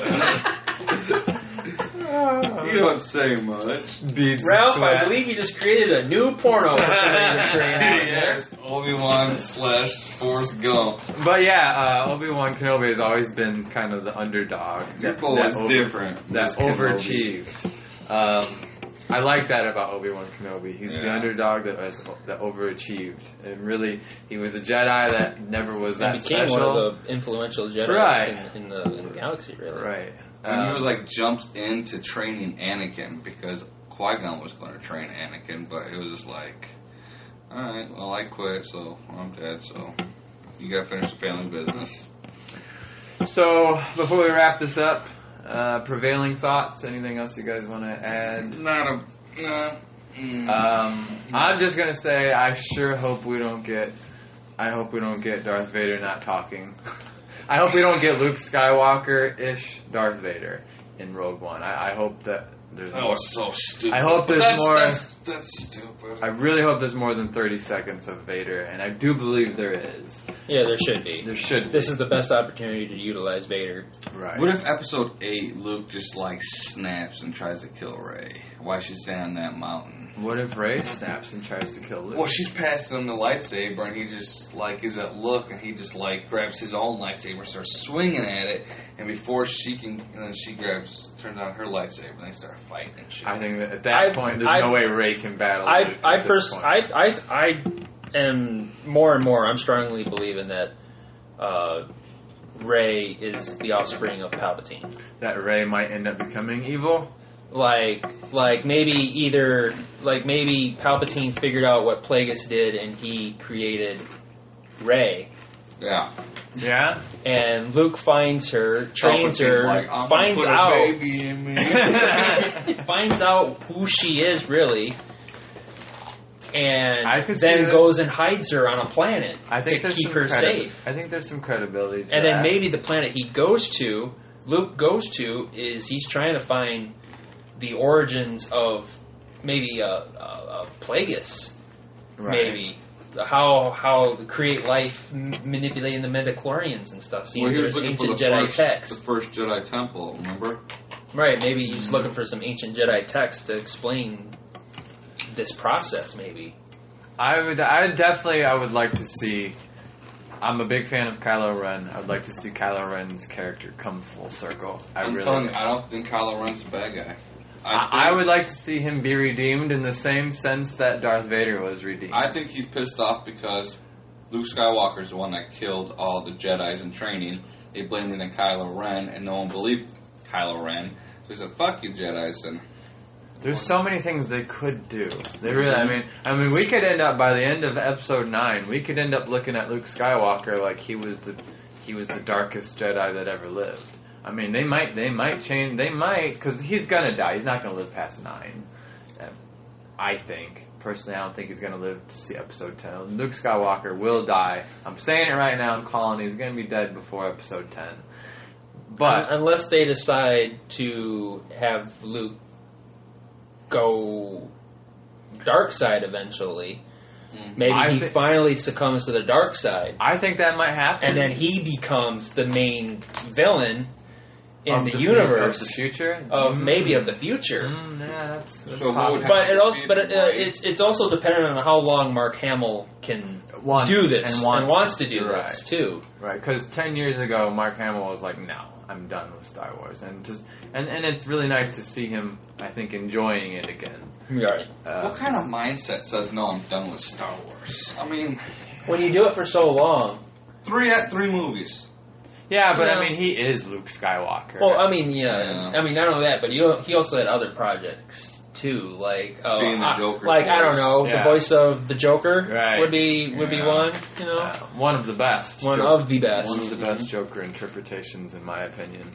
And he's so good at it. Right, exactly. He nailed it. I'm just waiting for him. She hands him the lightsaber, and he starts laughing like the Joker. Right? Full blown Joker laugh. Full It's blown like, Joker. Wait a minute, do I know you? What the fuck's wrong with you? Sorry, I've been on Easter Island for so fucking long. Space madness. Man, I'm losing it. But yeah, I think definitely we could see Luke Skywalker go full blown baddie. We could. And as much as I love Luke Skywalker, he's one of my favorite Star Wars characters. The dark side is fun. It's fun. Can you imagine dark Luke Skywalker, Sith-like Luke Skywalker, Darth Skywalker? That would be badass. It would be a definitely change of pace. Right.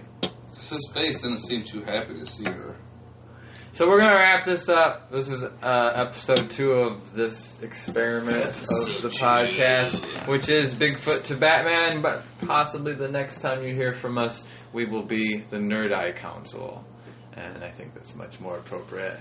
Yeah, it would be much more appropriate. It would be much more appropriate. But until then, peace out. We'll see you next week. Right on.